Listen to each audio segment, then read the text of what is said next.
There are village festivals that begin with bunting, and there are village festivals that begin with someone quietly saying, "That doesn't feel right," over a folded length of wool. Lochdubh's wool day was meant to be harmless. Sheep in pens, tea in urns, trebakes under cling film, and enough local pride to warm even a raw Highland morning. But pride is a delicate thread. Pull it the wrong way, and a whole pattern can pucker. In today's story, Hamish Macbeth would rather be anywhere than in front of a camera, smiling for a community policing clip while half the village judges his posture. But before the day is done, a small missing envelope, a few too perfect skeins, and one clipped yellow ear tag will begin to trouble him. So settle in by the fire, and welcome back to Lochdubh. Chapter 1. Lanolin and Tea. Wool Day in Lochdubh began with a sheep objecting to culture. It was a broad-faced ewe, with a fleece the colour of porridge and the moral certainty of a free church elder. She planted her 4 feet in the damp grass beside the shearing pen and refused to move for Archie MacLean, for Morag Lennox, for a volunteer from Inverness with a clipboard, and finally for Hamish Macbeth, who had only come near because Lugs had chosen that precise patch of grass to lie down upon. "Come away now," said Hamish mildly, addressing both sheep and dog with the same lack of confidence. "There's folk waiting to admire ye." The ewe looked at him. Lugs, sprawled like an old hearth rug in the entrance to the pen, opened one eye, decided public service was beneath him, and shut it again. Archie MacLean, who had been laughing into his beard for the last 2 minutes, said, "She knows fine this is not a proper agricultural event. Sheep can tell when there's too much bunting." There was indeed too much bunting. Morag Lennox had seen to that. Red, blue, and cream triangles snapped in the cold wind along the fence. Hand-painted signs pointed visitors toward the spinning demonstrations, the knitwear stalls, the children's guess the weight of the fleece jar, and the fundraiser table, where Mrs. Patel was already arranging trebakes with the anxious precision of a jeweller laying out diamonds. The air smelled of wet wool, hot tea, trampled grass, lanolin, diesel, and the faint burnt edge of something Angela Brodie had contributed under a napkin. Beyond the field, Lochdubh lay tucked between grey water and rising hills, its cottages wearing the morning drizzle as if it were no more than a familiar shawl. The clouds were low, but not cruel. They pressed down upon the village in that Highland way which made even cheerful events feel as though they had been negotiated with the weather rather than planned. Hamish Macbeth stood with his hands in his pockets and wished, with some feeling, that no one had mentioned Inverness. The mention had come 3 days earlier by telephone, in a voice bright enough to peel paint. "Community policing visibility, Macbeth," the woman from headquarters had said. "Warm, rural, trust building. You'll just say a few words to camera," Hamish had said. "I'm not very good at words to camera." "Nonsense. You're exactly what we need." That was when he knew there would be trouble. In Hamish's experience, being exactly what headquarters needed generally meant being made uncomfortable for someone else's report. Now the PR crew had not yet arrived, but the thought of them hung over him like a midgy cloud. He could already imagine DCI Blair's face when he heard, Blair would enjoy it. Blair enjoyed most things that made Hamish suffer, so long as Blair did not have to understand them. "Hamish," called Morag Lennox, hurrying across the grass with a smile fixed so firmly on her face that it had begun to resemble equipment. "Could you please move your dog?" "I could try. We've got the local paper coming for the shearing demonstration. The dog looks comfortable? In the way. That's his gift." Morag gave a short laugh, but her eyes flicked toward the entrance to the pen again. She was a compact woman in a moss-green coat, a wool beret pulled low over iron-grey hair, and a scarf that had been tied to look casual with great labour. Everything about her seemed arranged for public usefulness.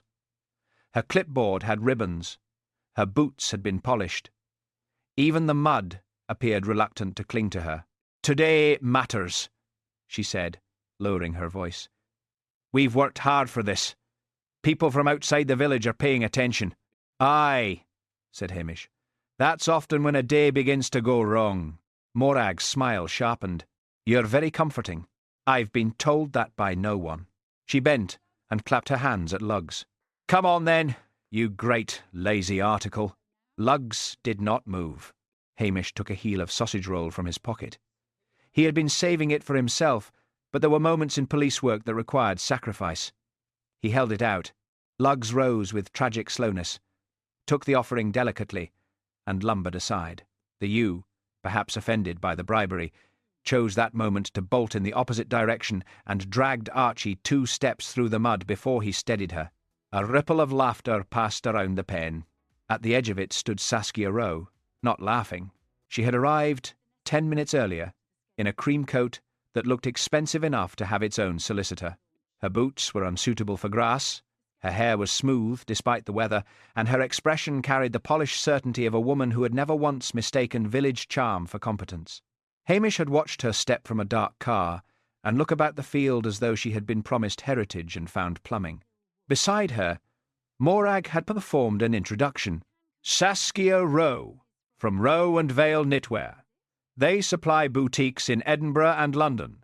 Saskia's very kindly come to look at our local producers. Not kindly, Saskia had said. Professionally. There were people who corrected words to improve meaning, and people who corrected them to improve the temperature of a room. Saskia was the second kind. Now she stood near one of the display tables, lifting a skein of pale grey wool between finger and thumb. "This is marked as Lochdubh hill wool?" she asked. Morag crossed quickly toward her. "Yes, that's from the north grazing." "Is it?" The question was light. It struck hard. A few heads turned. Mrs. Patel's hands paused over a plate of coconut squares. Iona McPhee, seated at the spinning wheel nearby, stopped the wheel with one foot and looked down at her lap. Callum Reed, who was unloading bales from the back of a lorry beyond the shed, glanced over and then away again. Morag's voice remained warm. "That's what the label says." Saskia rubbed the strand between her fingers. "It's very even." "Is that bad?" "It's surprising." "A compliment, surely," said Morag. Saskia looked up. "I try not to confuse surprise with praise." The little group around the table went still in the way people do when they are pretending not to listen. One of the Curry sisters would have made a feast of it, Hamish thought. But Nessie and Jessie had gone to argue with a tombola box near the hall. Their absence was perhaps the only mercy currently available. Iona McPhee set the wheel turning again.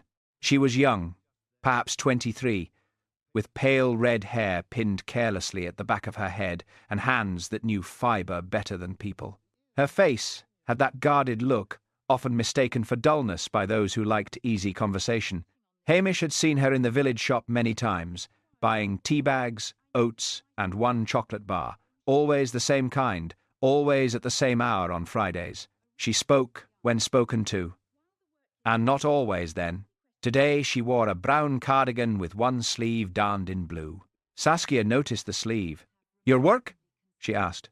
Iona's foot faltered on the treadle. "Aye, nice tension. Uneven dye." Iona said nothing. Morag stepped between them with a brightness that belonged on stage. "Iona's one of our finest young spinners. Self-taught mostly. Very traditional." "I can see that," said Saskia. Nobody could tell whether she meant it kindly, which meant she did not. Hamish wandered toward the pen, partly to avoid being dragged into the conversation, and partly because the ewe had finally been settled. Archie had one hand on the animal's shoulder, murmuring nonsense to her in a voice he would have been embarrassed to use on human beings. "That one yours?" Hamish asked. Archie shook his head. "Morag borrowed a few for show. This one's from Ewan Strath's flock up the rise. Good wool. Stubborn mind." Hamish bent to look at the yellow ear tag. Most of the tags he had seen that morning were ordinary enough. Number, flock mark, a bit of mud. This one had a corner clipped away, neat and deliberate, as though someone had taken shears to the plastic. "Tag's damaged," he said. Archie glanced down. "No, that's their way." "Whose way?" "Ewan's. Or his father's before him. They clip a corner on a line they want kept separate. Says he can tell at a glance. I told him paper records were invented for a reason, but he says paper gets wet and men lie. There's a philosophy." "There's a nuisance," said Archie. That you's got more opinions than the minister's wife. Hamish straightened. Across the field, Saskia had moved on to another stall. She was examining a knitted shawl with the air of a customs officer discovering contraband. The woman who had made it, old Kirstine Menzies, stood with cheeks reddening in the wind. "It's lovely work," said Morag quickly. "The work?" "Yes," Saskia replied. "The fibre is the question." Kirstine's mouth tightened. "It's Lochdubh wool," she said. Saskia smiled. It was not a cruel smile, exactly. It was worse than that. It was a smile that had made cruelty unnecessary. "Then Lochdubh has remarkably consistent sheep." Kirstine looked as if she had been slapped with a glove. Mrs. Patel came bustling over with a tray of tea before the silence could grow teeth. "Tea, Miss Rowe? It is very fresh. The urn is behaving today, which is more than I can say for my youngest nephew." Saskia accepted a cup, inspected the surface of the tea, and said, "Thank you." Mrs. Patel beamed with relief, because she was constitutionally unable to notice an insult until it had passed through the room twice and come back wearing boots. Hamish took a cup as well. "Thank you, Mrs. Patel. You'll need it," she said. "Morag has you on the printed programme." Hamish nearly dropped the cup. "She has what?" Mrs. Patel looked suddenly guilty. "For the community policing clip, 11:30. Our own Constable Macbeth speaks. Very nice. Our own Constable Macbeth does not speak at 11:30. "Oh." Mrs. Patel's face fell. "But I told 3 visitors—" "Tell them I've lost my voice." "You have not. I might, by then." Mrs. Patel gave him the look she usually reserved for people who tried to buy milk on credit while pretending not to remember last week. "You will do very well. You have a kind face. That is not a policing qualification." "It should be," she said, and went back to the tray bakes. Hamish sipped tea and watched the day arrange itself into discomfort. There were villagers who had come out of loyalty, villagers who had come for gossip, visitors who had come because a wet Highland field was more picturesque when called an event, and a handful of people who had come because Wool Day might bring money into Lochdubh. That last group worried him most. Money did something strange to pride. It polished it, then hardened it, and before long people who had begun by wanting to be admired started behaving as if admiration were owed. Morag moved through the crowd, adjusting signs, smoothing tablecloths, praising volunteers, correcting labels. Her voice never rose, but it left little room for refusal. She had made Wool Day happen by force of will, and the village respected her for it, though respect in Lochdubh often came mixed with the private hope that the respected person would fall into a puddle. Callum Reid slammed the back of his lorry shut. The sound made several people turn. Callum was a big man with dark hair, a weathered face, and a reputation that followed him like a second vehicle. He hauled feed, timber, furniture, fencing wire, and whatever else needed moving between villages that did not care to be connected by convenience. He had once punched a man outside a hotel in Ullapool, though the man had reportedly deserved half of it. Since then, every slammed door in Callum's vicinity had been treated as character evidence. "Careful with those bales," Morag called. "They're wool, not eggs," said Callum. "They are labelled for display. They're still wool." Saskia turned at that. "Display wool?" she asked. Morag's face did not change quickly, but Hamish saw the little pause before she answered. "Sorted wool," she said, "for buyers to examine. I should like to see the shed later." "Of course. I mean properly. Not the theatre." Morag's fingers tightened around her clipboard. "The shed is working storage. It's not laid out for visitors. I prefer working storage. It lies less. That reached people. Not loudly. It passed through them like a draught under a door." Iona's spinning wheel slowed again. Callum muttered something under his breath and turned away. Mrs. Patel, at the fundraiser table, began talking too quickly to a visitor about tablet. "Very sweet, yes, but you only take small pieces unless you wish to see through time." Hamish smiled, despite himself. Then he noticed Sonsie. The wildcat appeared from under the fundraiser table with the stealthy ownership of a queen inspecting poor tenants. She had something in her mouth. It was not, Hamish was relieved to see, alive. It was a piece of sausage from a discarded roll. "Sonsie," he said. She stopped, looked at him with yellow contempt, and continued beneath the nearest stall. A child pointed. "Is that a cat?" "No," said Archie. "That's a judgment." By late morning, the field had filled enough for Wool Day to look successful from a distance. That, Hamish thought, was the dangerous distance. From far enough away, everything in a village looked charming. The wet grass became atmosphere. The sharp words became local colour. The debt, envy, worry, vanity and loneliness tucked themselves behind stone walls and flower baskets. Close up. There was always more. He saw Kirstine Menzies folding her shawl too carefully, her wounded pride pressed into each crease. He saw Iona accept praise from a tourist and answer with so few words that the tourist drifted away, embarrassed. He saw Callum watching Saskia with the open dislike of a man who did not know how to hide what might harm him. He saw Morag watching everyone, and he saw Saskia Rowe lift another skein of wool, rub it once, and smile again. "Too slick," she said. Only 3 people heard her clearly. Morag, Hamish, and Iona. Morag laughed. It was a small laugh, polished and wrong. "High standards are welcome here," she said. Saskia placed the skein back on the table. "Good. Then you won't mind meeting them." The wind caught the bunting above them and snapped it hard enough to make Mrs. Patel flinch. Hamish looked back toward the ewe with the clipped yellow ear tag. She had settled now, chewing with innocent stubbornness, unaware that she had been entered into local politics. "Paper gets wet, and men lie," Archie had said. Hamish turned the words over once. "Then let them rest." For the moment, Wool Day continued. The kettle steamed. The sheep complained. Visitors bought tablet and fingerless gloves. Lugs slept directly where people needed to walk. Sonsie vanished with her stolen prize.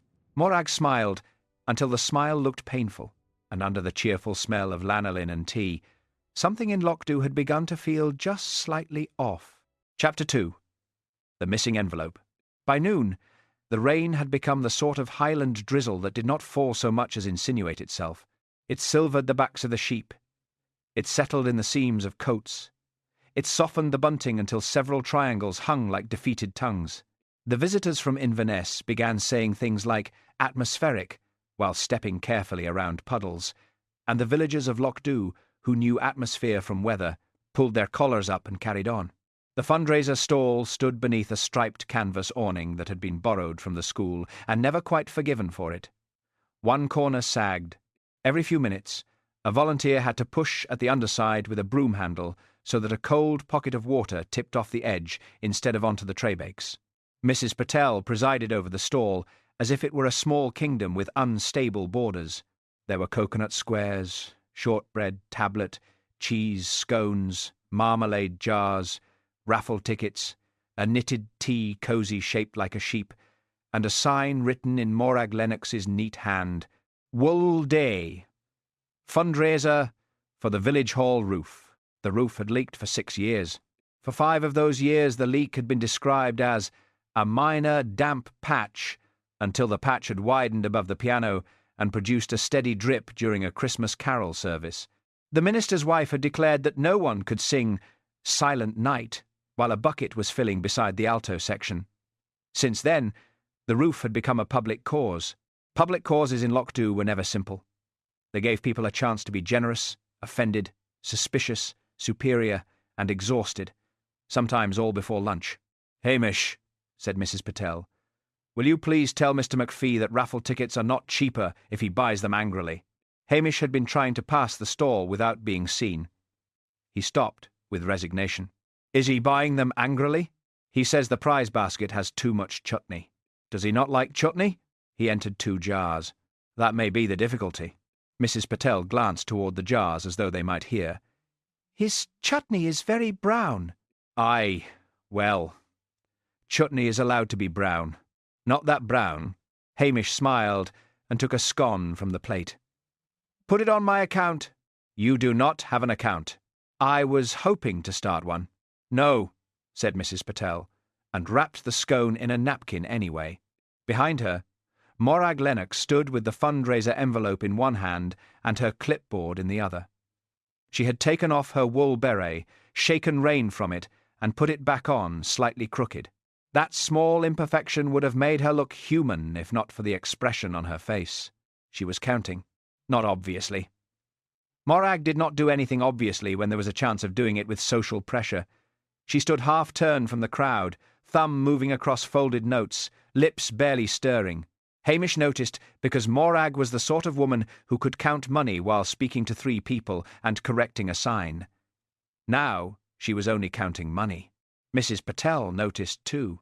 "Is something wrong?" she asked. Morag's thumb stopped. No, the answer came too quickly. It made the word smaller than it should have been. Mrs. Patel's smile faded. "Morag? It's nothing." That was worse. Around them, the stall remained busy. A tourist in a waxed jacket asked whether the tablet was gluten-free. Nessie Curry, who had arrived with Jessie at her elbow, announced that gluten had not troubled anyone in Lochdubh until people started giving it attention. Jessie repeated this as, "Gluten likes attention," which caused a young mother to move her child away from both of them. Hamish stayed where he was. Morag slipped the notes back into the envelope and pressed the flap down, though it had not been sealed. "How much is short?" he asked quietly. Morag looked at him. "I did not say it was short. You did nae need to." Mrs. Patel put one hand to her throat. "Short?" A word like that did not remain private at a village fundraiser. It leapt. Nessie Curry turned from the raffle basket. "What's short?" "Nothing," said Morag. Jessie leaned forward. "What is nothing short of?" "No one said anything," Morag replied. "That's when it's usually worst," said Nessie. Hamish gave her a mild look. "Maybe let Mrs. Patel breathe before ye bury the village." Nessie drew herself up. "I am only concerned for the whole roof." "Aye. It'll be comforted." Mrs. Patel had gone pale beneath her brown skin. "Morag, please." Morag shut her eyes for one brief second. £27, she said. There was a pause. It was not a large amount. In Inverness, £27 might vanish in a restaurant bill, a taxi fare, or a mistake at a petrol pump. In Lochdubh, at a table where children had counted coins into a saucer and elderly women had bought raffle tickets for prizes they had donated themselves, £27 changed shape. It became not money, but insult. 27, said Nessie. Jessie echoed. 7 and 20. Mrs. Patel looked wounded. Perhaps we miscounted. I counted twice, said Morag. Then perhaps I made an error with change. You were giving change from the tin. The envelope was for notes only. Mrs. Patel flushed. I know how the table works. I didn't mean... But, you said.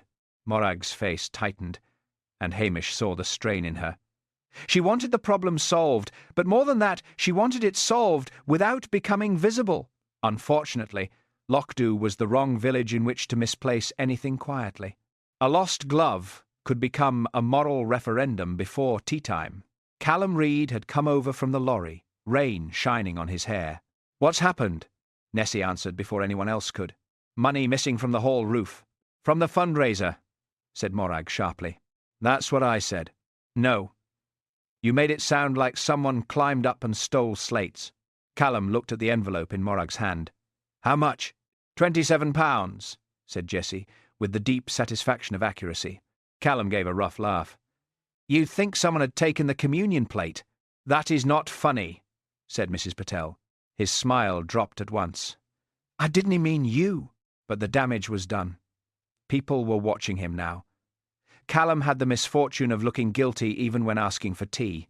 His large hands, scarred knuckles, and heavy boots seemed always to arrive in a room ahead of his better intentions. I put in a tenner, he said. No one said you didn't, Morag replied. You're all looking like somebody did. We are trying to understand. That's what folk call it before they choose a name. Hamish tucked the scone into his pocket for later and stepped closer. Who handled the envelope? Mrs. Patel answered at once. Morag gave it to me this morning. I put notes in as we took them.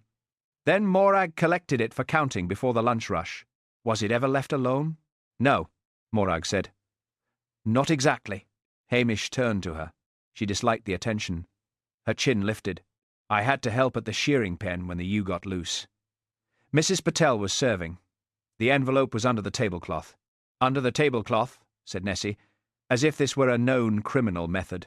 For 5 minutes, Morag snapped. Jessie said, 5 minutes is long enough for a thief with flexible knees. Jessie, said Hamish. Well, it is? A small crowd had gathered in that casual Highland manner where no one appeared to be listening and everyone heard perfectly. A man from the next village stopped examining Mittens. A pair of cyclists lowered their tea. Iona McPhee stood near the spinning display, one hand resting on the wheel, her gaze fixed on the grass. Saskia Rowe arrived last. She did not push forward. She simply appeared at the edge of the group, creamcoat immaculate despite the drizzle, and the group adjusted itself around her presence. "What's happened?" she asked. Morag's smile returned. "Too bright and too late. A tiny muddle with the fundraiser takings. Nothing to concern visitors." Saskia looked at the envelope. "Money? A counting issue. Missing money, then?" Mrs. Patel's face crumpled slightly. "It may not be missing. We are checking." Saskia's eyes moved from Mrs. Patel to Morag, then to the stall, the damp tablecloth, the saucer of coins, the tray bakes wrapped against the weather. "I see." The two words were worse than accusation. They suggested that what she saw confirmed something she had already suspected. Morag said, "These events are run by volunteers. There are always small administrative—" "Chaos," said Saskia. "No, I can't partner with chaos." The sentence landed in the mud at their feet. Callum gave a soft, ugly sound. "There it is," he said. Saskia turned her head. "I'm sorry." "You came wanting to find something wrong." "I came to find whether there was anything worth buying." "Same thing, for some folk." Morag stepped between them. "Callum, not now." "But it's fine for her to stand there sneering at Mrs. Patel." "I am not sneering," said Saskia. Mrs. Patel, who looked as if she wished the ground would gently open and take only her, began rearranging scones with trembling fingers. Hamish noticed. He also noticed Iona. The young spinner had moved away from the group by a few steps. Not far, just enough to no longer be part of it. Her shoulders had drawn in. Her gaze moved, once toward the fundraiser table, once toward Morag, and then to the wool shed beyond the field. Not fear, Hamish thought. Recognition, perhaps. Saskia folded her arms. "I am here because Morag approached Rowe and Vale with a proposal. A Lochdubh line. Limited production, local wool, local spinning, local story. That story is the value. If the story is unreliable, the product is worthless." Kirstine Menzies, still smarting from the morning, said, "Our work is not worthless." "No, but your label may be." Kirstine's face hardened. The rain ticked on the awning. Morag said quietly, "You've made your point. I haven't begun." That was when Hamish decided Saskia Rowe had a talent. Not for wool, though she plainly had that too. Her real talent was finding the bruise beneath a social occasion and pressing it with one clean finger. Mrs. Patel drew herself up. "Miss Rowe, would you like some tea?" It was the bravest question asked that day. Saskia looked at her. "No, thank you." "Then, perhaps," said Mrs. Patel, still polite, "you would like to stand somewhere that is not in front of my customers." For the first time, Saskia seemed faintly surprised. Nessie Curry's eyes widened with delight. Jessie whispered, "She's moved her on with tea." Saskia gave a small nod, as if acknowledging a point in a debate, and stepped aside. Morag followed her at once, speaking low. Hamish did not follow. He stayed with Mrs. Patel until the crowd thinned. "You all right?" he asked. Mrs. Patel busied herself with the money tin. "Yes, of course." "That means no." She made a small sound that might have been a laugh. "It is silly. £27. My husband would say, Pay it yourself and stop the talk. But if I pay it myself, they will think I lost it. If I do not pay it, they will think I took it. If we find it, they will remember only that it was missing." "Aye," said Hamish. "That's the trouble with gossip. It's not bothered by being proved wrong. It just changes coat." Mrs. Patel looked toward the Curry sisters, who were pretending to inspect chutney. "I should not mind so much if they thought me careless. But a thief—" She did not finish. Hamish's voice softened. "No one sensible thinks that. Hamish," she said, with weary affection, "sensible people are not always the loudest shoppers." He smiled. "That's true enough." Behind them, Lugs had found the driest patch beneath the table and stretched himself across Mrs. Patel's access to the change tin. His nose rested on one paw, and his eyes were closed with theatrical innocence. "If he trips me," said Mrs. Patel, "I will put him in the raffle. He'd win himself. I would not be surprised." Hamish bent, scratched Lugs behind the ear, and looked under the table while he was there. The envelope had been kept beneath the tablecloth, Morag had said. There was a shelf of spare napkins, a cardboard box of jam jars, 2 shopping bags, and a coil of string. Nothing dramatic. No dropped banknotes, no muddy handprint, no secret tunnel to the criminal classes. But there was a faint smear on the underside of the tablecloth. Yellowish, greasy. Lanolin, perhaps. That was not unusual at wool day. Lanolin was on hands, coats, wool, gates, ropes, and, probably by now, in the tea. Still, the smear was low, near the place where someone would have pushed the envelope back in a hurry. Hamish straightened. Across the field, Morag and Saskia stood by the wool display. Morag's hands moved as she spoke, small, controlled gestures. Saskia listened without softening. Iona had returned to her spinning wheel. Her foot pressed the treadle steadily, but the thread between her fingers had gone uneven. Callum stood alone near the lorry, lighting a cigarette against the drizzle with cupped hands. He looked angry, and because he looked angry, people looked away from him with relief. Anger gave them something easy to understand. Hamish disliked easy things. They were usually where the wrong road began. A few minutes later, Morag came back to the fundraiser table. Her face was composed again. Too composed. "It's all right," she said. Mrs. Patel blinked. "You found it?" "No. But I'll sort it." Hamish looked at her. "How?" Morag placed the envelope flat on the table and smoothed it with her palm. "We'll make up the difference from the general stall float and adjust later." Mrs. Patel frowned.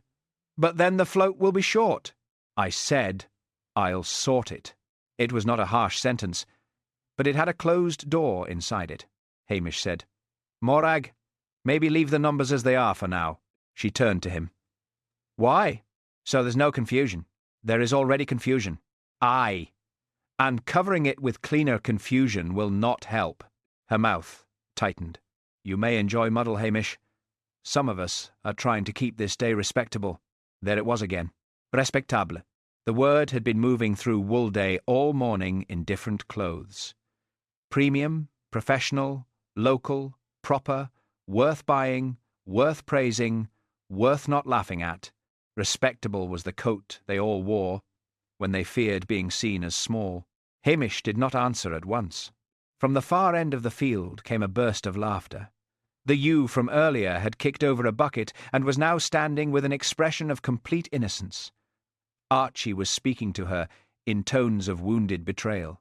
Sonsie appeared on the stone wall behind the shearing pen, rain darkening her fur, eyes fixed on the food stall, as if calculating the weaknesses of human law. Life went on, but not quite as before. The missing £27 had done what small amounts of money do best in a small place. It had made everyone measure everyone else. Morag lifted the envelope and tucked it beneath her clipboard. "I'll keep this with me," she said. Mrs. Patel hesitated. "Morag." "For safety." The word made Mrs. Patel's face close. Hamish saw it, and felt a small, helpless anger. Not enough had happened for accusation. Too much had happened for comfort. Saskia Rowe passed the stall again, on her way toward the village hall. She paused near Hamish. "Constable Macbeth." "Ah, yeah? I'll need access to the wool shed later. That's Morag's kingdom. So I've gathered. You suspect something?" She glanced at the stalls, the damp bunting, the smiling labels tied to carefully arranged skeins. "I suspect several things. The difficulty is choosing which one is most insulting. That must be tiring." Her eyes moved to him, sharp as pins. "Not as tiring as pretending not to notice." Then she walked on. Hamish watched her go. Behind him, Jessie Curry whispered loudly. "She has a tongue like a fish knife," Nessie said. "Fish knives are useful." "Not in a cake stall." Hamish almost laughed, but Mrs. Patel was wiping the same clean patch of table over and over again. The drizzle thickened. The awning sagged. Someone pushed up the canvas with the broom handle, and water spilled down in a sudden sheet, narrowly missing the tray bakes and landing instead on Lugs's tail.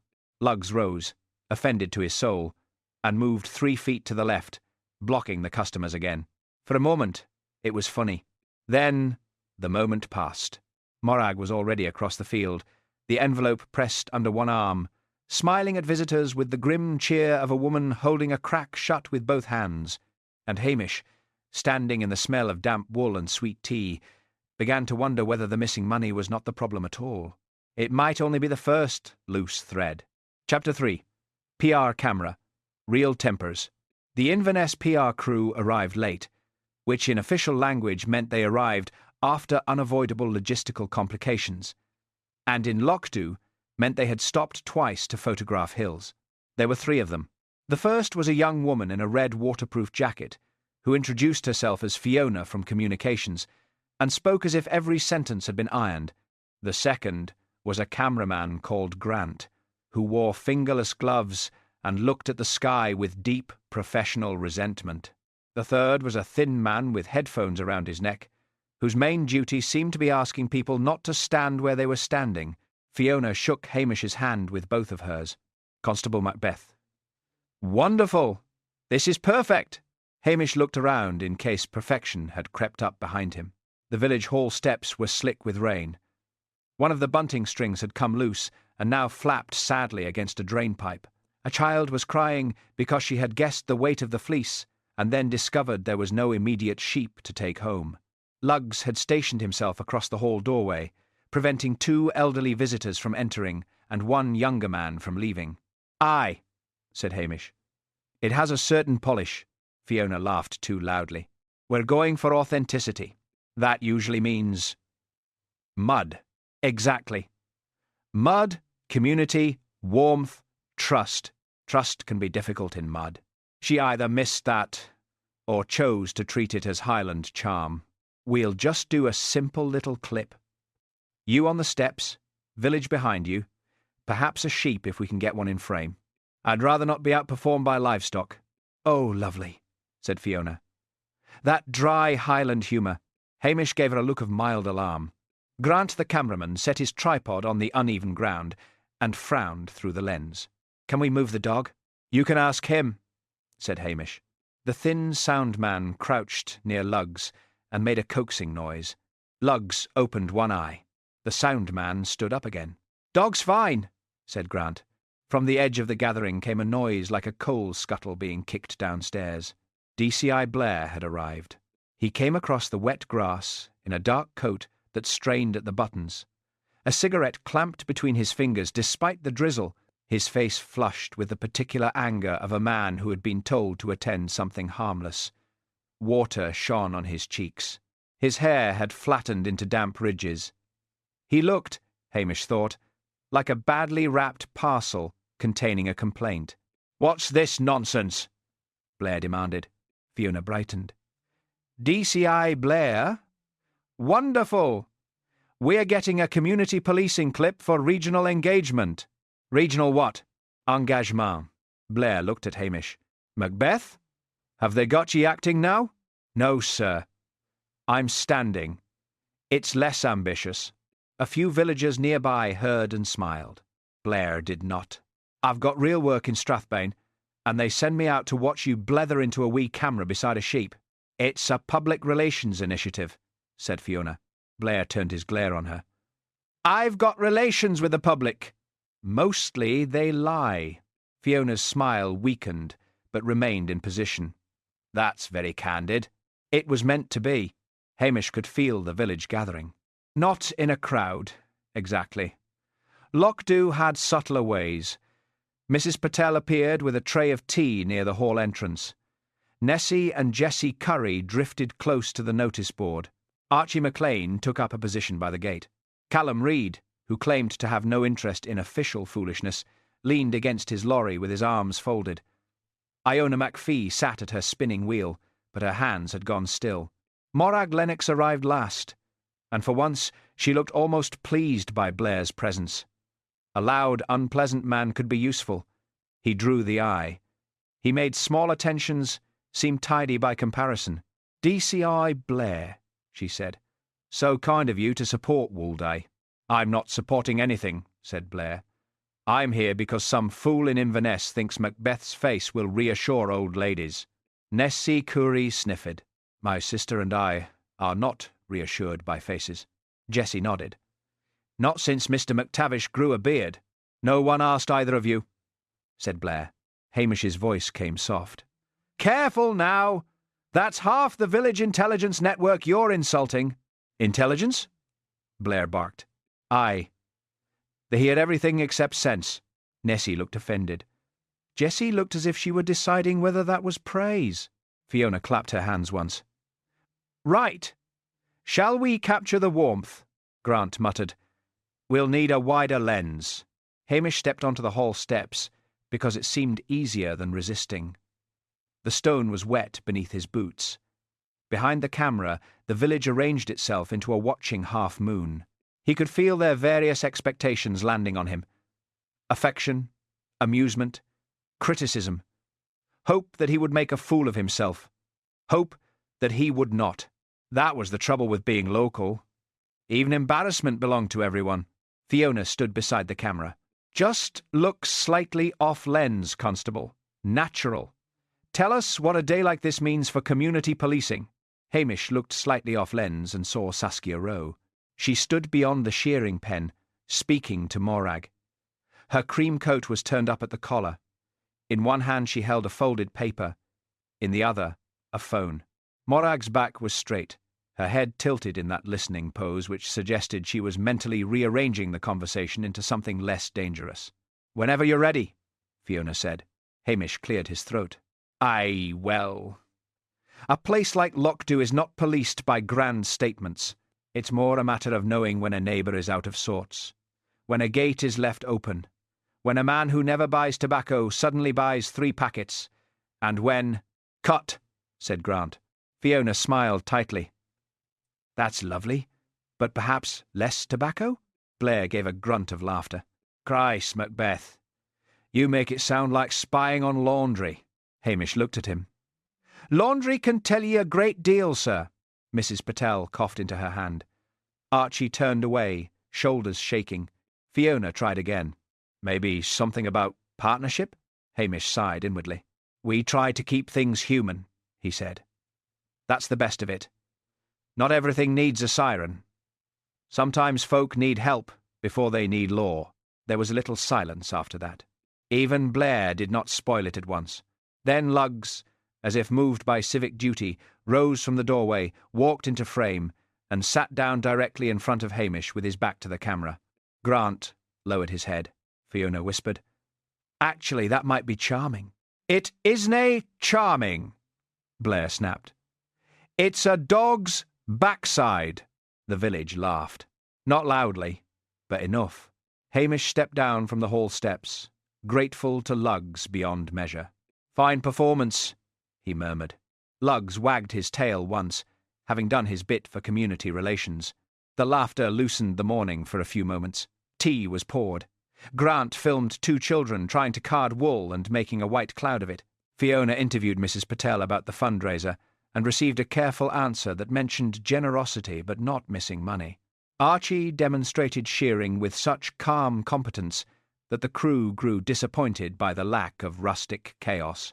Blair smoked near the wall and told anyone trapped close enough that policing had gone soft.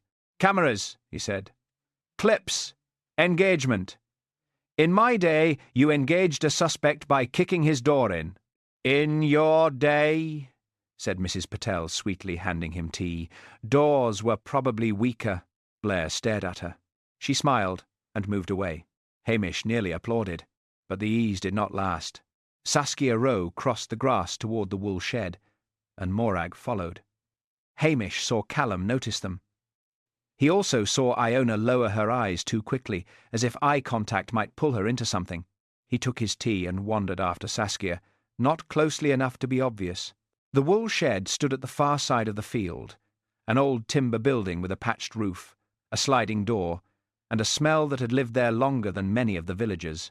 Bales were stacked inside in rows, some tied with blue cord, some with brown rope, some marked with chalk numbers on slate tags. Saskia stopped before the door. "It's locked," she said. Morag held up a ring of keys. "Of course it's locked. We have stock in there. I'll need to examine the stock tonight." "Tonight?" "Yes. That's not convenient. Fraud rarely is." The word hung between them. Morag's smile vanished. Hamish, who had paused by a pile of empty feed sacks, saw her face unmasked for one clean second. There was fear there. Not shock. Fear. Then she recovered. "That is an ugly word to throw around at a village event. I throw words where they land. You have no proof. I have source proof enough to ask questions." "What does that mean?" "It means I know what local wool should feel like, weigh like, smell like, and cost. It means your numbers interest me. It means your bales interest me. It means your shed interests me most of all." Morag glanced toward the field. People were still watching the camera crew. No one else was close enough to hear. Except Hamish. Saskia turned slightly. "Constable Macbeth." Hamish stepped out from the shelter of the sacks with the expression of a man who had only just remembered he had feet. "Aye? You're local. Who holds keys to this shed?" Morag said. "I do." "Only you?" "Callum has access for deliveries. Iona sometimes works in here if the weather is bad. Archie has been in and out with shearing equipment. Half the village has been in at some point, if you want to make it dramatic. I prefer précise." "You prefer insulting." Hamish looked at the lock. It was old but sturdy, with mud splashed along the bottom of the door. Beside it hung a coil of rope on a peg, looped with a neatness that suggested Morag's hand or someone frightened of Morag's hand. "What time tonight?" he asked. Saskia said, "After the stalls close, 8. Morag's eyebrows lifted. "You expect me to open the shed at 8, in this weather?" "I expect you to protect the reputation you sold me." That struck. Morag's voice dropped.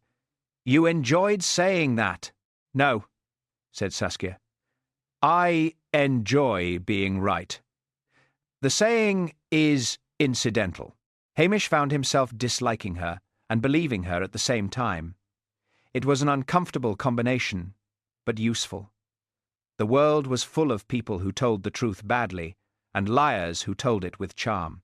From the field came Blair's voice, loud and irritated. "Macbeth? Are you hiding?" "Not well enough," Hamish muttered.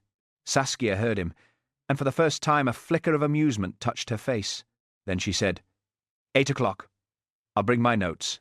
Morag looked at the folded paper in Saskia's hand. "What notes?" "Delivery dates. Fibre samples. Prices that do not love your story." "You've been checking us before you came." "I always check before I stand in a wet field and smile." "You have not smiled once." "Then imagine how bad it might have been." For a moment, Morag's composure seemed to thin in the rain. "You don't understand what a day like this means here," she said. "I understand branding. This is not branding. This is people's work." "Then why are you packaging it like theatre?" Hamish watched Morag absorb that. Her hands tightened around the keys until they pressed marks into her palm. Iona appeared at the corner of the shed carrying a basket of carded wool. She stopped when she saw them. "Sorry," she said. "I was just putting these away." Morag turned too quickly. "Not now, Iona." The girl flinched, barely. But Hamish saw it. Saskia looked at the basket. "Where did that come from?" "The demo table," Iona said. "Which fleece?" Iona's mouth opened, then closed. Morag answered for her. "The north grazing lot." Saskia looked at Iona. "Is that right?" Iona's hands tightened on the basket rim. "Aye," she said. It was the smallest possible answer. It did not sound like agreement. It sounded like survival. Morag took the basket from her. "Go and help Mrs. Patel. She's been left alone too long. I was told to." "I said go." Iona went. Hamish watched her cross the field, head down against the drizzle. She passed Callum, who said something to her. She shook her head and kept walking. Saskia said, "People here are nervous. We're not used to being inspected like factory goods." Morag replied, "Then don't sell like factory goods." Before Morag could answer, Blair came up behind Hamish with heavy steps. "There you are. Communications lassie wants another shot with you and the dog. God help the Highlands." Saskia's gaze moved over Blair and dismissed him so efficiently that Blair felt it without understanding it. "And who are you?" he said. "Saskia Rowe. Buyer? Among other things. Then buy something and stop souring the air." Hamish closed his eyes briefly. Saskia's expression cooled. "I was under the impression police officers were trained to observe before speaking." Blair's face reddened. "I was under the impression buyers had money and manners." "Then we are both disappointed." Hamish said quickly, "Miss Rowe is inspecting the shed tonight." "Is she now?" Blair looked from Saskia to Morag to Hamish. "And do we need police supervision for wool these days?" "That depends," said Saskia, "on where the wool has been lying." Blair stared. Then he laughed, harsh and loud. "I've heard many daft things in Lochdubh, but dishonest sheep may be the best yet." Morag laughed too, half a beat late. Hamish did not. Saskia slipped the folded paper into her coat pocket. "I'll return at 8. She walked away toward the village hall, boots careful in the mud, coat pale against the brown field. Blair watched her go. "There's a woman needs upsetting." "She's already upset," said Hamish. "Good." Morag was looking at the shed lock. Hamish said, "Maybe it would be better if I came by tonight." Her head snapped toward him. "There's no need. It might keep things civil. Do you think I can't manage one difficult buyer?" "I think difficult buyers have a way of becoming village problems. Everything becomes a village problem here because people make it one." That came out sharper than she intended. Blair smirked. "Finally! A sensible woman." Morag ignored him. "Hamish, this day has already had enough fuss. The missing envelope, Saskia's comments, the camera nonsense. I will show her the shed, answer her questions, and send her back to wherever women like that are polished." "You're sure?" "I am tired of being asked whether I'm sure." She walked away with the basket of wool held tight against her side. Blair flicked ash into the wet grass. "Something wrong there?" "Aye," said Hamish. Blair looked almost pleased. "With the woman?" "With the day. Speak sense, Macbeth." "I'm trying not to. It upsets folk." Blair snorted and returned to the hall steps, where Fiona was attempting to persuade Mrs. Patel to hold a tray of scones closer to the camera. Hamish remained by the shed. Rain tapped on the patched roof.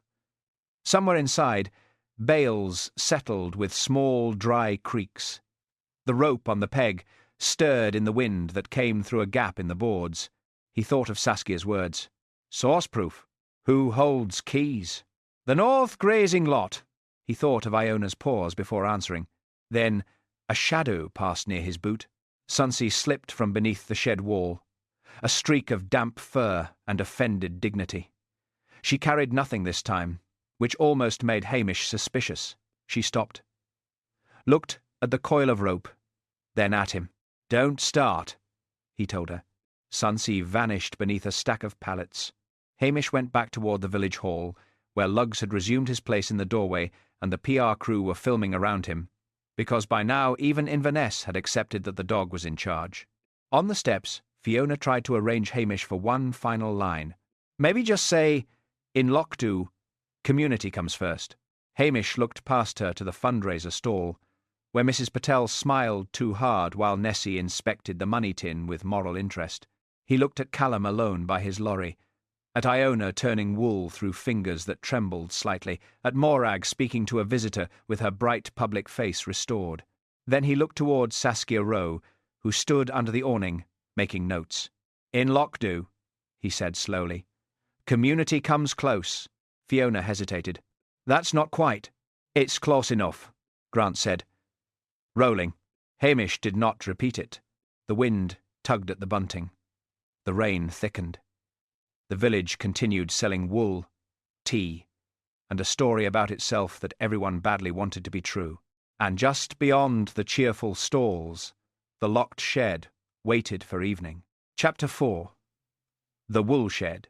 By 7 o'clock, Lochdubh had folded Woolday away as best it could. The visitors had gone first, hurrying toward cars with damp scarves and paper bags of knitwear held against their chests. The bunting sagged. The sheep had been returned to pens or trailers, all of them looking as if human celebration had confirmed their lowest opinion of mankind. The spinning wheel was covered with a tarpaulin.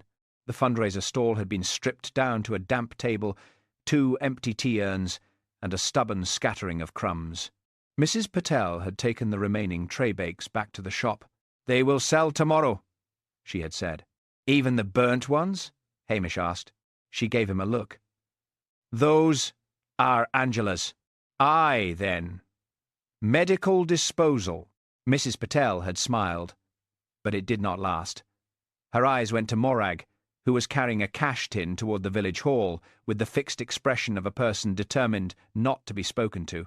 The missing £27 had not been mentioned again in public. That meant it had been mentioned everywhere else. Hamish had heard pieces of it while helping Archie coil fencing rope, and while pretending not to notice Nessie Curry, pretending not to talk by the tombola box. Of course, I am not saying Mrs. Patel would. No, never. But these things happen under pressure. And there was that cousin staying. Not a cousin. A nephew. Same thing for money. Hamish had intervened mildly enough, but the words had already gone travelling. Gossip in Lochdubh did not need legs. It had windows, kettles, and women with shopping baskets. Now evening settled cold and wet over the field. The sky had thickened to a dark pewter, and rain came slanting across the grass in gusts. The village hall glowed behind steamed windows, where volunteers were wiping tables and pretending they were not recounting every coin in their heads. Hamish should have gone home. His socks were damp, his temper was thin, and the thought of his own cottage, despite its unreliable fire and Lugs's habit of occupying the warmest chair, had become almost luxurious. Instead, he stood under the eaves of the wool shed, waiting. At his feet, Lugs sat with the air of a dog who had been promised supper and received weather. "Dinnae, look at me like that," Hamish said. "You chose the police life." Lugs sighed deeply. From the wall above a stack of pallets came a faint rustle. Sonsie's eyes caught what little light remained, and gave it back in 2 narrow yellow flashes. "And you," Hamish said, "are not helping." Sonsie blinked. The wool shed had never been an attractive building. In daylight, it looked practical. At night, with rain tapping on its patched roof, and the long sliding door black beneath the eaves, it looked like a place where practical things might go wrong. Inside, he could smell the day's work through the gaps in the boards.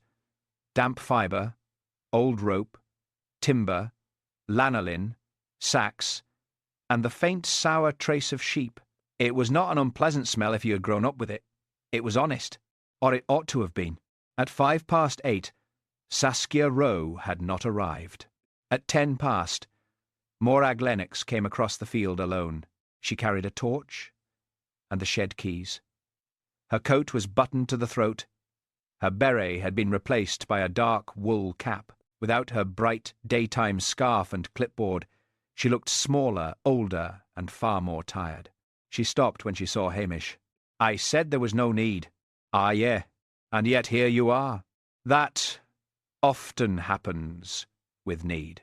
Morag did not smile. "The buyer is late." Maybe she changed her mind. "Saskia Rowe does not strike me as a woman who changes her mind. She strikes me as a woman who changes other people's plans and calls it principle. There was bitterness in that. More than the day had earned. Hamish leaned against the shed wall. You knew her before? No. Morag. She looked away toward the hall lights. Not personally. I knew the sort. What sort is that? The sort who says she cares about authenticity and then sells it with a 400% markup to women who want to look windswept without ever meeting weather. Hamish let that sit between them. Rain drummed on the shed roof. Then Morag said, more quietly, Do you know what happens if this fails? Wool Day? The line. The buyers. The attention. She shook the keys in her hand, not noticing the small metal tremor. People laugh at villages until villages become useful. Then they call them charming. I was trying to make Lochdubh useful. There are worse sins. There are always worse sins. That does not stop people enjoying the small ones. Before Hamish could answer, headlights swept across the wet field. A car came slowly from the road and stopped near the village hall. Its engine cut. A door opened. Saskia stepped out, pale coat visible in the dark like a piece of torn paper. She had brought no umbrella.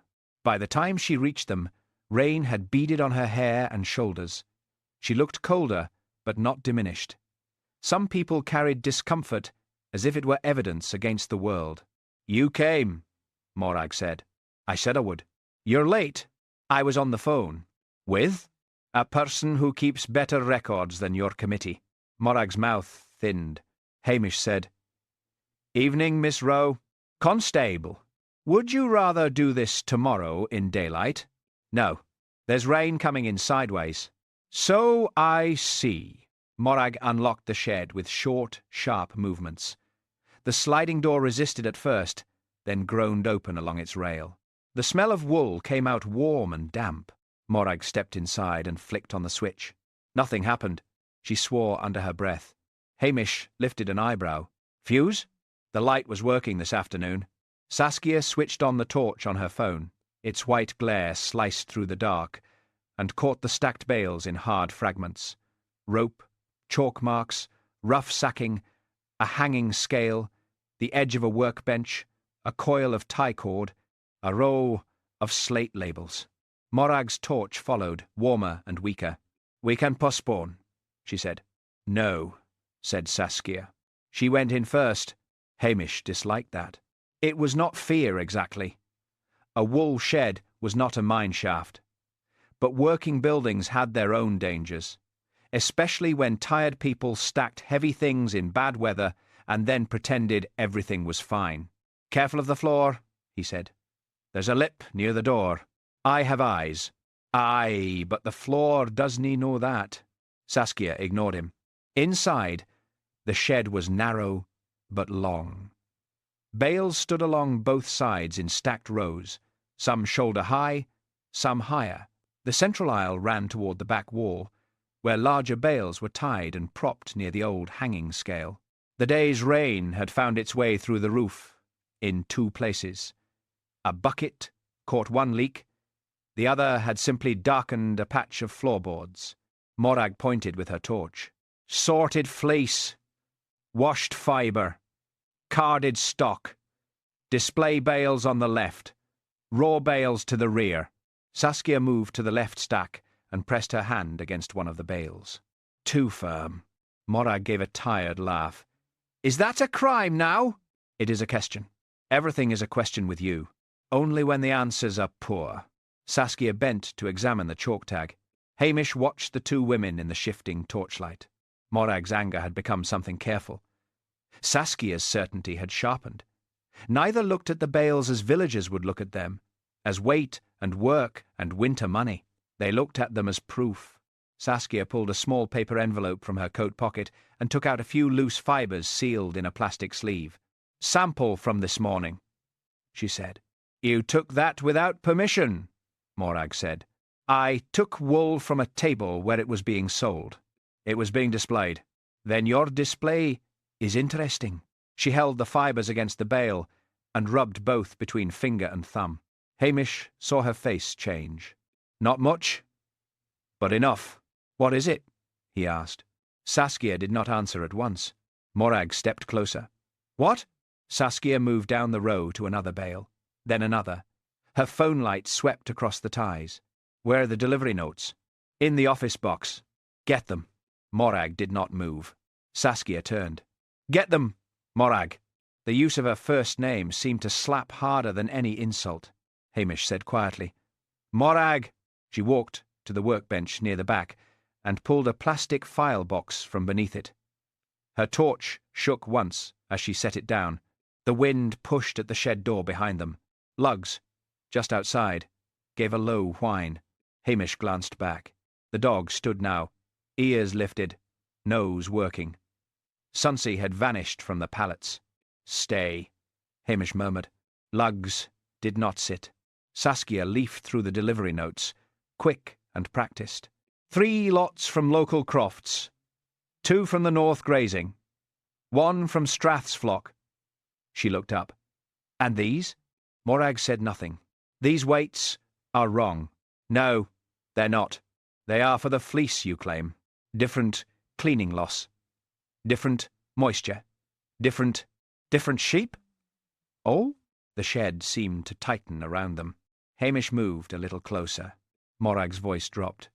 You come here from your boutiques and your price sheets, and you think you understand what it takes to keep people afloat. I understand fraud. You understand margin. I understand both. That is why I can smell one hiding inside the other. Morag's face went white. Saskia placed the delivery note back in the box. I am not signing anything. I am not buying anything.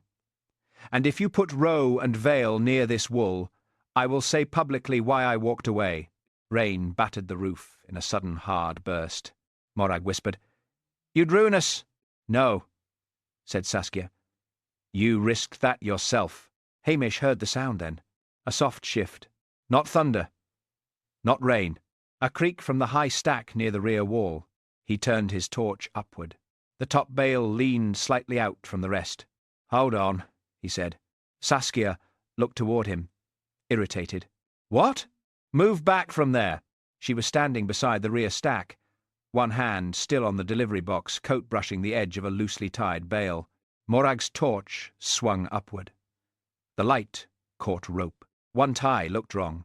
A loop had slipped around the bale and been brought back across itself in a knot too neat for old rope and too new for the dust around it. The stack had been secured, unsecured, and secured again. Badly. Hamish stepped forward. Saskia, move. She did then, but not quickly enough. The old rope gave a dry, ugly snap. The top bale slid first, slow enough to seem almost harmless. Then the one beneath it buckled. Weight shifted through the stack with a heavy, muffled thud. Saskia stumbled backward, one boot catching on the wet patch of floor. Morag cried out. Hamish lunged, caught Saskia's sleeve, and pulled hard. The first bale crashed down where she had been standing. Another followed, not falling cleanly but twisting, dragging a loose tie cord with it. The cord whipped across the aisle and caught Saskia high across the shoulder and throat as she turned. She made a small, shocked sound. Then she fell. For a few seconds, there was only noise. Wool thudding, rope snapping, rain hammering above, lugs barking at the door. Hamish dropped to his knees beside Saskia. Miss Rowe? Her eyes were open. She tried once to breathe and could not manage it properly. The cord had tangled around her collar and under one arm, pulled tight by the weight of the fallen bale. Hamish worked at it with both hands. Knife! He snapped. Morag stood frozen. Knife! She stumbled to the workbench and knocked over a tin of clips, before finding a small blade used for cutting twine. Hamish took it and sliced through the cord. The tension released. Saskia drew in a ragged breath. For one thin moment, hope entered the shed. Then it left. Her body slackened beneath his hand. Hamish felt for a pulse. The rain filled the silence. Hamish? Morag said. Her voice sounded as though it came from the far end of the loch. He did not answer at once. He checked again, because once was too final. Then he sat back on his heels. Go to the hall, he said. Tell them to phone an ambulance and Strathbane. Morag made a sound, half sob, half denial. "Now, Morag." She ran. Lugs barked twice more, then stopped. He came to the threshold, but did not enter. The dog knew many things, Hamish thought, and one of them was when a room had changed. Hamish rose slowly and looked around the shed. The fallen bales lay across the aisle in a heavy, innocent heap. Wool did not look murderous. It looked like work interrupted. That was the horror of it. A useful thing had become a weapon without ever ceasing to be useful. He shone his torch on the rear stack. The broken rope dangled. One end was old and dark with grime. The other had been cut clean before being strained and snapped. Near the peg on the wall, where the coil of rope had hung earlier, the loop pattern was disturbed. Someone had taken rope, used it, and replaced what remained in haste. He moved his light across the bale ties. One had been unfastened and retied badly. Not by weather, not by accident, by hands. Outside, voices rose from the hall. A door banged. Feet splashed across the grass. Hamish looked down at Saskia Rowe. The certainty had gone from her face, and that seemed almost indecent. A person like Saskia should have remained alive simply to object to death's methods. He noticed, with a strange, dull clarity, that a few strands of pale wool clung to the hem of her cream coat. Rainwater from the door crept along the floorboards toward one gloved hand. Then Blair's voice burst through the night. "Out the way! Move, damn ye!" DCI Blair filled the shed doorway with wet coat, smoke, and authority arriving late. He took in the bales, the body, Hamish kneeling beside her, and Morag standing outside with both hands pressed to her mouth. "What in God's name happened here?" "Bale's stack came down," said Hamish. Blair stared at Saskia. "Accident?" Hamish looked at the cut rope, the bad tie, the disturbed coil. "No." Blair's expression changed. It was not grief. It was calculation, quick and crude. A dead buyer at a village event. A PR crew still nearby. A neat chance to be seen taking charge. "Murder, then," he said loudly, though no one had asked him. Morag flinched. Mrs. Patel, who had reached the doorway behind Archie and Iona, made a small prayer under her breath. Callum Reed stood in the rain beyond them, face hard to read in the dark. Blair pointed at everyone as if conducting a badly trained orchestra. "Nobody leaves. Nobody touches anything. Macbeth, stop mooning over the corpse and tell me who was in here." Hamish stood. His voice remained mild. "Saskia Rowe. Morag Lennox. Myself. And who had access before?" Hamish did not answer quickly enough for Blair. "Who?" Blair barked. Morag whispered. "Lots of people." Blair seized on the answer with satisfaction. "Name them." "Callum. Iona. Archie. Volunteers." At the edge of the light, Callum shifted. Blair saw it. His eyes narrowed. "The Howlier?" Hamish said. "Careful. Careful is what you say when you've no notion." Blair stepped toward the fallen bales. "Woman threatens the village. Pokes about the shed. Gets herself crushed. Somebody knew this place. Somebody knew the bales. Somebody with a temper." Callum said from the doorway. "Say my name if you mean me." Blair turned. "I will when I'm good and ready." "Looks like you're ready now." The two men stared at each other through the rain and torchlight.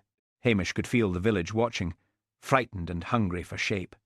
A death was too large to hold. A culprit, even a guessed one, was easier. He looked down at the rope again. The knot was wrong. The stack had not merely collapsed. It had been persuaded. "Blair," he said. "What?" "Let me look, before ye build the gallows." Blair's face darkened. "You're not in charge." "No," said Hamish. "But the shed might be." For a moment, the only sound was rain. Then, from somewhere above them, came a soft scrape. Everyone looked up. Sonsie appeared on a crossbeam near the rear wall, her eyes burning in the torchlight. Something small and pale hung from her mouth. But before Hamish could see what it was, she sprang down behind the bales and vanished through a gap in the boards. Blair swore. "What was that?" "A local witness," said Hamish. "This is nae funny." "No," Hamish said. And it was not. The wool shed, which in the morning had smelled of labour and lanolin, now smelled of wet rope, fear, and the first hard forming of blame. Outside, the village hall lights shone warm across the field. Inside, the fallen bales lay where they had been meant to fall. Hamish took one last look at the cut rope, then at Morag's white face, then at Callum's clenched hands, then at Iona McPhee, standing half-hidden behind Mrs. Patel, her eyes fixed not on Saskia, not on Blair, but on the slate labels tied to the bales. And Hamish knew that Wool Day had ended. Whatever came next would only wear its name. Chapter 5. Kindness, Misfires. By morning, Lochdubh had become very careful with its voice. The rain had blown through during the night, leaving the village rinsed and pale, with strips of weak sunlight lying across wet roofs and puddles gathered in the hollows of the road. The hills beyond the loch looked newly washed, their green darkened almost to black in the folds. It might have been a peaceful morning if peace were judged only by weather, but every door seemed to open more quietly than usual. Every curtain moved with moral interest. At Patel's shop, the bell above the door rang so often that Mrs. Patel finally tied a bit of wool around the clapper to soften it. The result was a dull, guilty little knock each time someone entered, which suited the mood of the village perfectly. Hamish came in just after 9, damp at the cuffs and tired around the eyes. Lugs followed him, pushed through the doorway with the confidence of a paying customer, and lay down across the aisle between tinned soup and dog biscuits. "You cannot stay there," said Mrs. Patel. Lugs shut his eyes. "That is not an answer." "He's been giving that answer for years," said Hamish. Mrs. Patel glanced toward the window, where 2 women had stopped outside and were pretending to read the card advertising fresh eggs. "How is it?" she asked softly. Hamish knew she did not mean the dog. "Strathbane's taken over the shed. Blair's stomping about in his usual helpful manner. The doctor's report will take time." But it was. She could not say murder in the shop. The word would have stuck to the shelves. "It was not a simple accident," said Hamish. Mrs. Patel closed her eyes once. On the counter sat a fresh pile of scones, though Hamish suspected she had baked them at 4 in the morning because not doing something had been impossible. Their warm smell filled the shop, competing gently with floor polish, tea, paraffin firelighters, old newspapers, and the faint medicinal scent of cough sweets. A small place could hold a surprising amount of ordinary comfort. It could also hold a surprising amount of cruelty. Nessie Curry was in the corner, examining jam labels with the focus of a government inspector. Jessie stood beside her with a shopping basket containing 1 tin of peas and no intention of buying it. "I said only that it was strange," Nessie announced to the shelf. Jessie nodded. "Very strange." "What is strange?" Mrs. Patel asked, though her face suggested she regretted it before the question was fully out. "That girl," said Nessie. Hamish turned his head. "What girl?" Nessie pretended to be surprised by his interest. "Iona McPhee. I am not accusing. I never accuse before lunch," Jessie said. "Except the man from the gas board." "He was not from the gas board. He was from somewhere." Hamish stepped closer. "What about Iona?" Nessie lowered her voice in a way that ensured the 2 women outside would hear through the glass. "She was at the shed yesterday." "More than once. So were half the folk at Wool Day." "Aye. But she knew something." Hamish kept his voice easy. "What makes ye say that?" "She has that look." "That is nae evidence." "It is in a village." Jessie leaned in. "She would not meet my eye this morning." "Many folk choose that path, Jessie." Mrs. Patel gave a tiny snort that might have become a laugh in kinder weather. Nessie flushed. "We are concerned, that is all." "No," said Hamish, still mild. "You are curious. Concern is quieter." The shop fell silent. It was not often Hamish rebuked directly. He preferred to move gossip sideways until it stumbled into itself. But he had seen Iona's face the night before, fixed on the slate labels, frightened not of death exactly, but of what death had revealed. Nessie's mouth tightened. Well, if people do not wish to be talked about, they should not behave mysteriously. That would leave half the parish speechless. Jessie looked uncertain. Would it? The bell gave its muffled little knock, and Iona McPhee entered. She stopped at once. Every face in the shop rearranged itself. Mrs. Patel reached for a basket she did not need. Nessie turned back to the jam with such speed that she nearly knocked over the marmalade. Jessie inspected the tin of peas as though it contained legal advice. Iona wore the same brown cardigan as yesterday, the blue darn on the sleeve now darkened by rainwater. Her pale red hair had been dragged into a knot and tied with a bit of wool. There were shadows under her eyes. She looked like someone who had slept badly and woken into the same problem. "Morning," she said. It came out too softly. Mrs. Patel answered with too much warmth.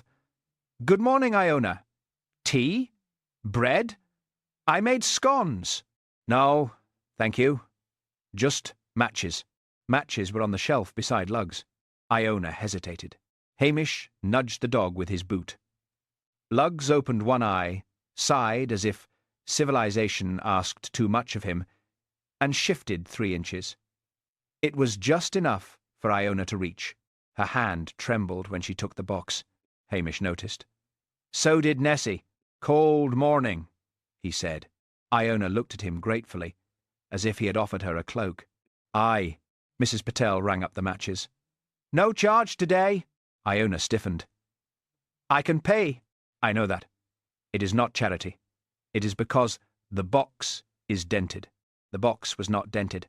Iona placed coins on the counter anyway. "I can pay," she repeated. There was pride in it, small and wounded. Nessie, unable to help herself, said, "Were you much in the shed last night, Iona?" Mrs. Patel said sharply, "Nessie, I only asked." Iona's face went pale. "No. But before?" Hamish moved. Not dramatically. He simply stepped between Iona and the corner shelf, and somehow the question lost its path. "Iona," he said, "could ye spare me a minute outside?" That was the mistake. He meant kindness. He meant to take her out of the shop, away from the eyes, and ask quietly what she had seen, without Blair's noise beating the truth flat. But kindness in a village was never private when performed within view of witnesses. Nessie saw Hamish ask. Jessie saw Iona follow. The 2 women outside the window saw them step into the lane. By the time the shop bell knocked behind them, the story had already begun changing shape. Outside, the air smelled of wet stone and peat smoke. A gull cried over the loch with the disagreeable tone of a creditor. Across the road, a man unloading potatoes from a van slowed his movements enough to listen. Hamish led Iona a little way toward the side of the shop, where a stack of empty crates gave some shelter from the wind. "I'm not going to press ye," he said. She hugged the matches to her chest. "Everyone will think I know something." "Do ye?" Her eyes darted to his face, then away. "That's not fair." "No, it's not. I mean, asking like that." "Aye." She looked at him then, surprised by the agreement. Hamish leaned back against the wall. The shop window reflected them faintly. A tall, red-haired policeman in a damp coat, a thin young woman in a patched cardigan, and behind the glass the blurred shapes of people pretending not to watch. "I saw you near the shed yesterday," he said. "Before the evening. I was working. I know. I do spinning demos. I sort fibre sometimes. Morag lets me." "Lets you?" Iona's mouth tightened. "Pays me when there's money. Lets me when there isn't." Hamish waited. The silence worked better than another question. Iona looked down at the matches. "Saskia asked me about the wool," she said. "What did you tell her?" "Nothing." "What did you want to tell her?" That reached her. Her throat moved. "I don't know enough." "That's a careful answer." "It's a true one. Those can be the same thing." She rubbed one thumb along the edge of the matchbox. "Some of the fleece was too clean when it came in. Too even. If you spin, you feel it. Local wool has weather in it. Burrs, sometimes. Coarse guard hairs. Different crimp. You can make it beautiful, but you can't make it behave like it grew in a catalogue. Hamish smiled faintly. That's good. What is? Grew in a catalogue. She flushed. I don't mean to sound clever. Why not? People dislike it. People dislike many useful things. Her eyes flickered toward the shop window. She noticed, Iona said. Saskia? Aye. Straight away. I thought no one else would. Morag said buyers wanted smoothness. Premium, she called it. She said I was old-fashioned. That hurt. Iona shrugged. The shrug was practiced and unconvincing. My gran taught me spinning. She said wool should tell you where it had been. Hill, hedge, rain, animal. Not everything needs improving until it forgets itself. The words came with sudden force, then embarrassed her. She looked away. Hamish thought of Saskia Rowe standing in the shed, fingers testing fibres, saying fraud as if it was simply a texture she recognised. Did ye see anyone at the shed last night before Saskia arrived? Iona's hands closed around the matchbox. I was not there last night. That's not what I asked. She went very still. A cart rattled past on the road. The driver lifted a hand to Hamish and stared at Iona a second too long. Iona waited until the sound faded. I saw someone near the shed before dark, she said. Who? I don't know. Iona. I don't.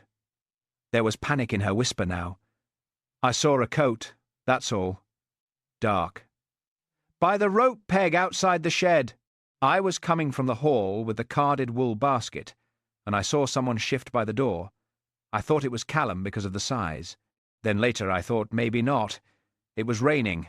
I didn't look. I didn't want trouble. Did you tell Blair?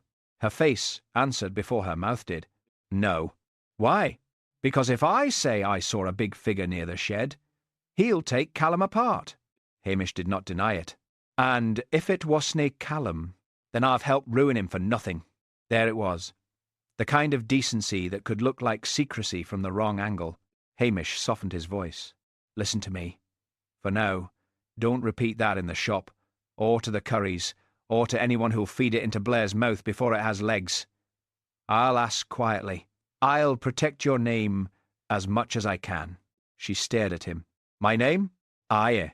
It was the wrong phrase. He saw it as soon as he said it. A person already under suspicion did not want her name protected. She wanted it cleared. I've done nothing, she said. I know. Do you? Yes. She searched his face, wanting to believe him and frightened of the cost. Behind them, the shop door opened. Jessie Curry stepped out, holding the tin of peas she had finally bought under social pressure. She stopped too abruptly when she saw them. Oh, she said. Hamish straightened.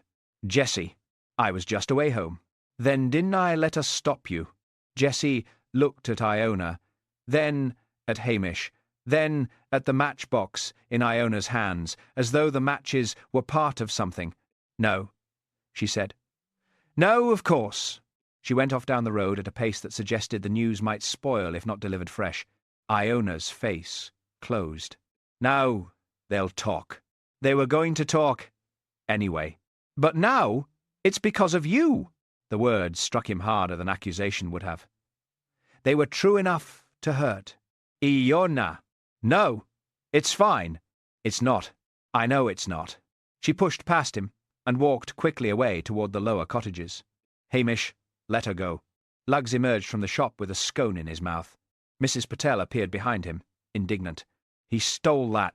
Aye, said Hamish. From the charity plate.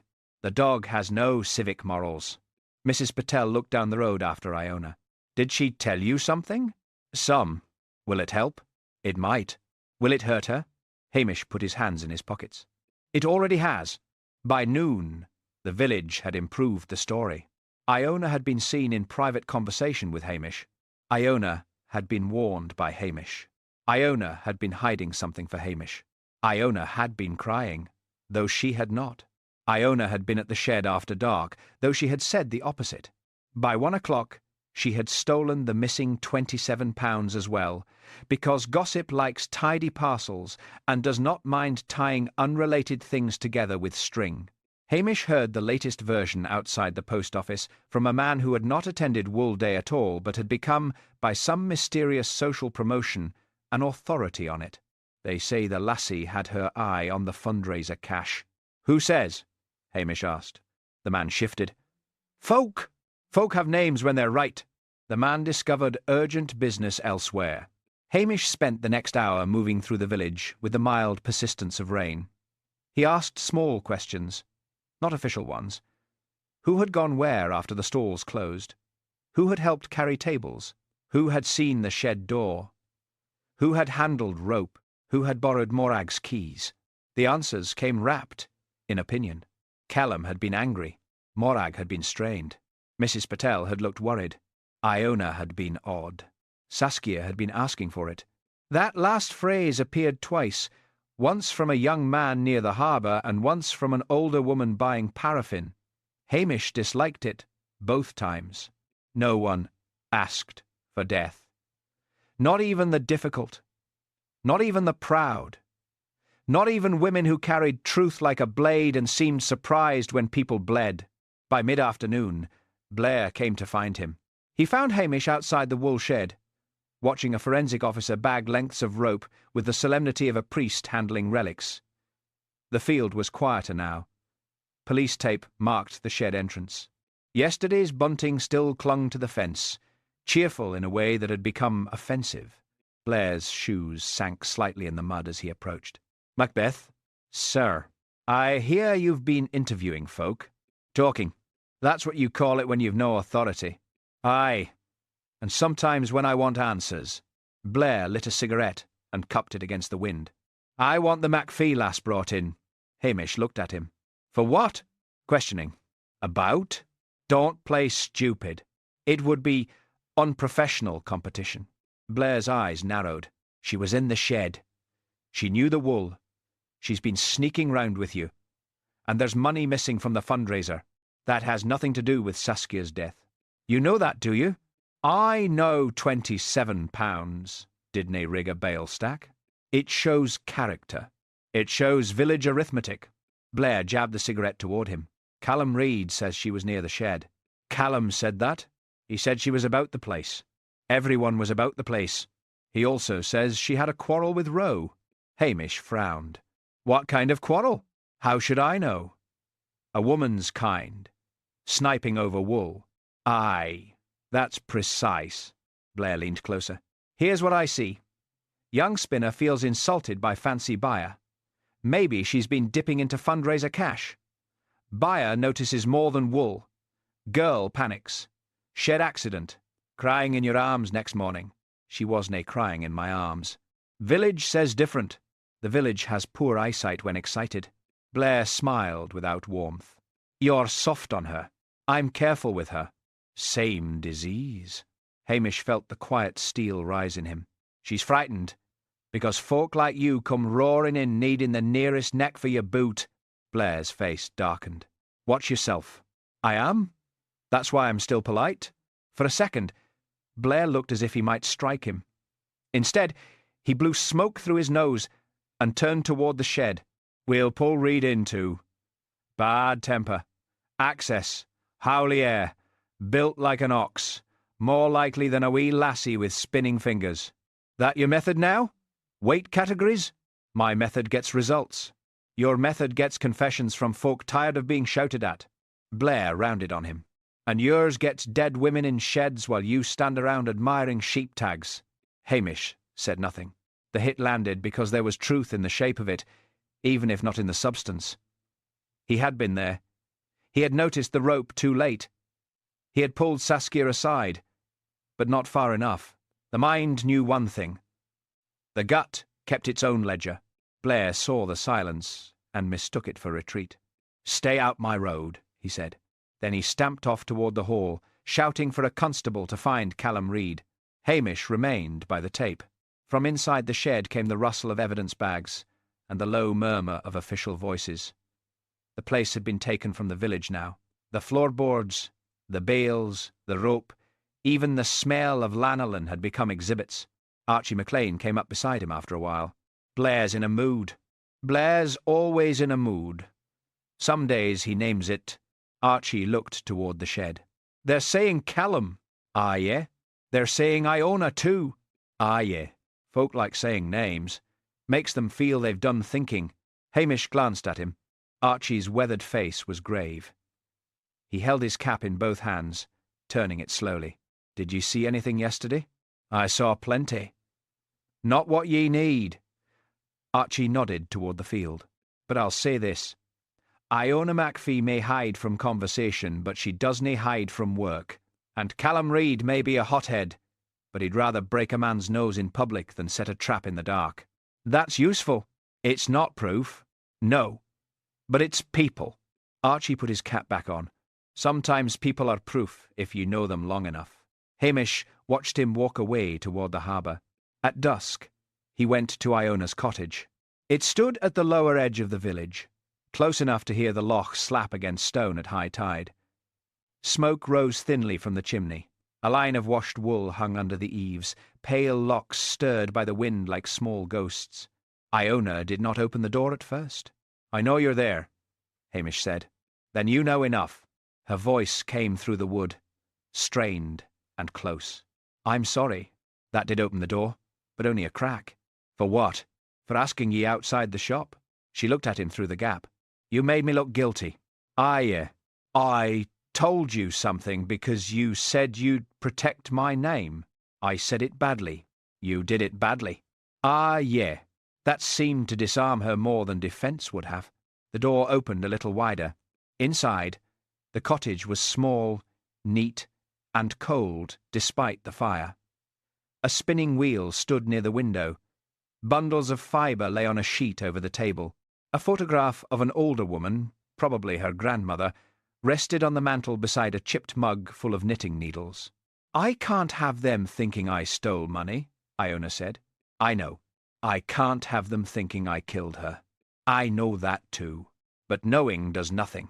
Hamish took off his cap. No, not unless it leads somewhere. She looked suddenly exhausted. Blair came. When? An hour ago. He asked if I hated Saskia. He asked if I knew how to tie rope. He asked if I needed money. He made needing money sound filthy. Hamish's mouth tightened. What did you say? That I know how to tie rope because I'm not an idiot. That I need money because I'm alive. And that I didn't hate Saskia.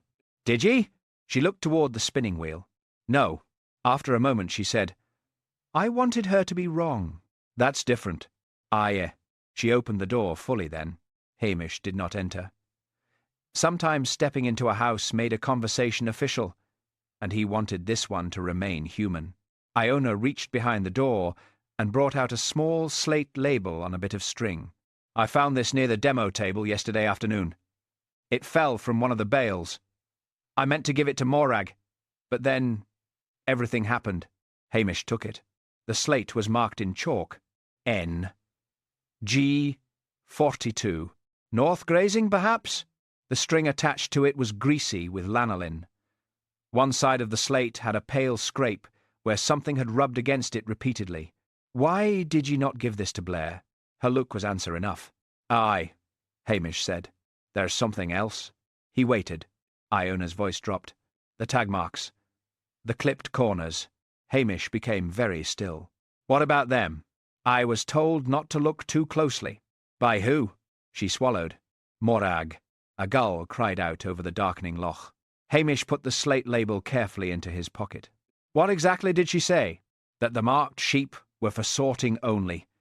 That old flock habits confuse buyers. That if I wanted paid work, I should learn when craft needed a prettier story. Her voice shook on the last words. I thought she only meant labels. Marketing. I did not think... No, Hamish said. Most folk don't think the worst until it's standing in front of them. Iona wrapped her cardigan tighter around herself. Will this help? It might. Or hurt me again? He did not lie. It might do that too. She closed her eyes. I'm tired of being the easiest person to suspect. Hamish thought of Blair, of the curries, of Callum's clenched hands, of Mrs. Patel wiping a clean counter. Aye, he said softly. That's what I'm trying to stop. He left her there in the doorway, small against the lamplight, with the washed wool stirring under the eaves behind her. On the walk back to the police station, the village seemed to watch from every window. Lugs met him halfway up the lane, having escaped whatever domestic arrangement had been made for him, and fell into step as if he had been part of the investigation all along. "Dinna look proud," Hamish told him. "You're a fugitive from Mrs. Patel's biscuit shelf." Lugs wagged his tail. At the station, Hamish took the slate label from his pocket and set it on the desk. Beside it, he wrote 3 words in his notebook. Clipped corners. Wrong weights. Easy blame. Then he sat for a long time without lighting the lamp. Outside, Lochdubh settled into evening with its usual sounds. A dog barking by the pier, a door closing, the far hum of a motor on the road above the village, the small domestic clatter of people making supper and pretending the world had not shifted. But it had. Kindness had gone wrong. Gossip had found a young woman and wrapped itself around her like wet wool.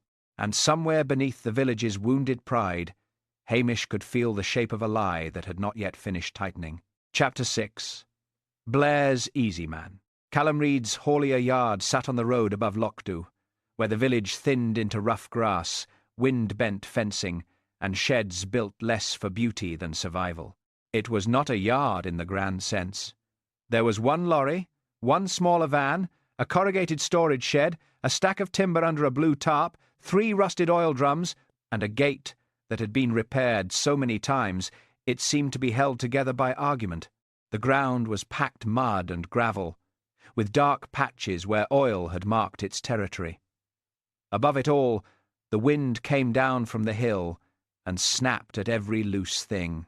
Hamish arrived mid-morning with Lugs at his heels.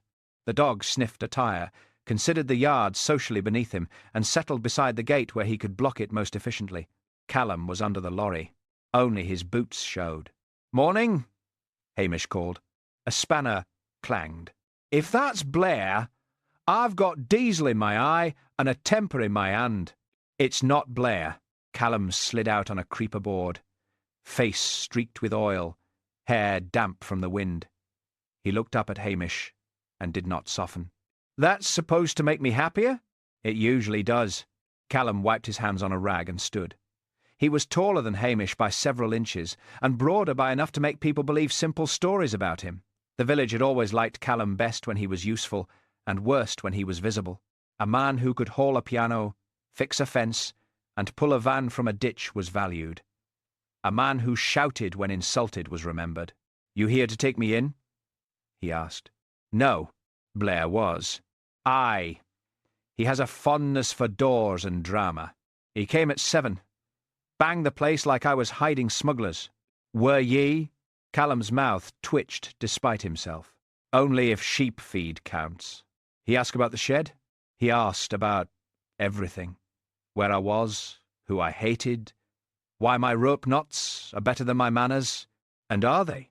My manners? Worse. Your knots? Better than whoever made that mess in the shed.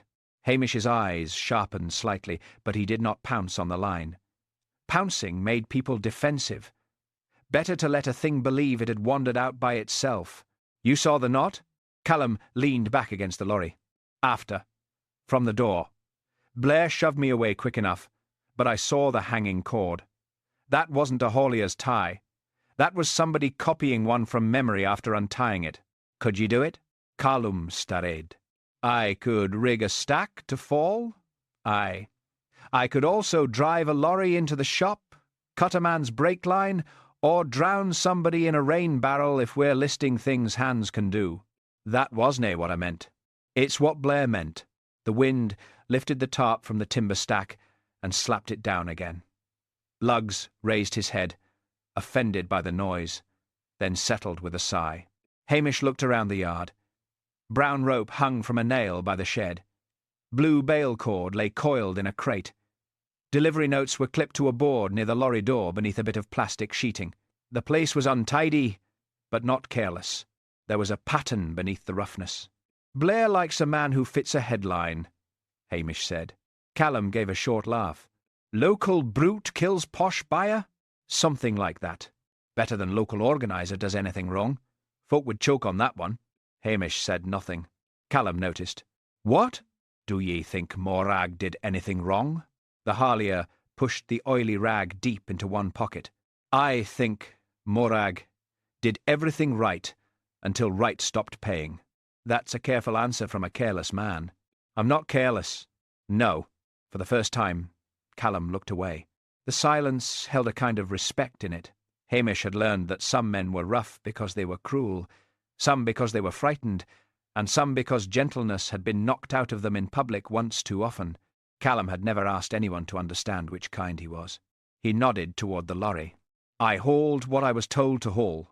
What was that? Bales from Three Crofts. Some sacks from Inverness. Labels from Morag. Same as any event. You want paperwork? It's there. Inverness sacks? Callum's jaw tightened. Packaging. Only packaging? That's what I was told. And what do you think? I think a man who asks too many questions loses work to one who doesn't. Hamish looked toward the clipped delivery notes. May I? Callum shrugged. If I say no, you'll ask softer until I say yes. That's my technique. Christ! It's annoying!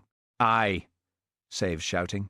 Hamish crossed to the lorry and lifted the plastic cover from the board. The papers were damp at the edges, but readable. Dates, weights, pick-up points, drop-offs. Morag's handwriting appeared on several instructions, tight and slanted, every figure firm enough to leave pressure marks. He saw bales listed from Strath's flock. North grazing, local sorting lot. Then, 2 days before Wool Day, a line marked only I.F. Clean Fibre Sacks Rear Shed. No supplier name. Hamish tapped the entry. What's I? F? Callum did not answer at once. Imported fibre? Hamish asked. Callum's head came up sharply. I didn't say that. No. She said it was display filler. Morag? Aye. For what display? How should I know? Folk like things to look abundant. Tables piled high. Bales stacked pretty. Wool Day. Tourists don't buy from empty shelves. And did the sacks feel like wool? Callum gave him a look. I don't go about feeling sacks. But you lift them. Ah, yeah. So? He shifted his weight. They were dense. Cleaner than raw fleece. Packed tight. Expensive? Cheap, I'd guess. Too uniform. Hamish remembered Saskia's fingers rubbing the skein. Too slick. Too even. Too firm. Callum scowled at the mud. I thought maybe she was blending a bit. Why? Because everyone does a bit of nonsense when selling to outsiders. Do they? He looked up, irritated. You know what I mean. Put the nicer apples on top. Call a damp cottage cosy. Say hand-finished when all you did was tie the label yourself. That's polish. Fraud's a different coat.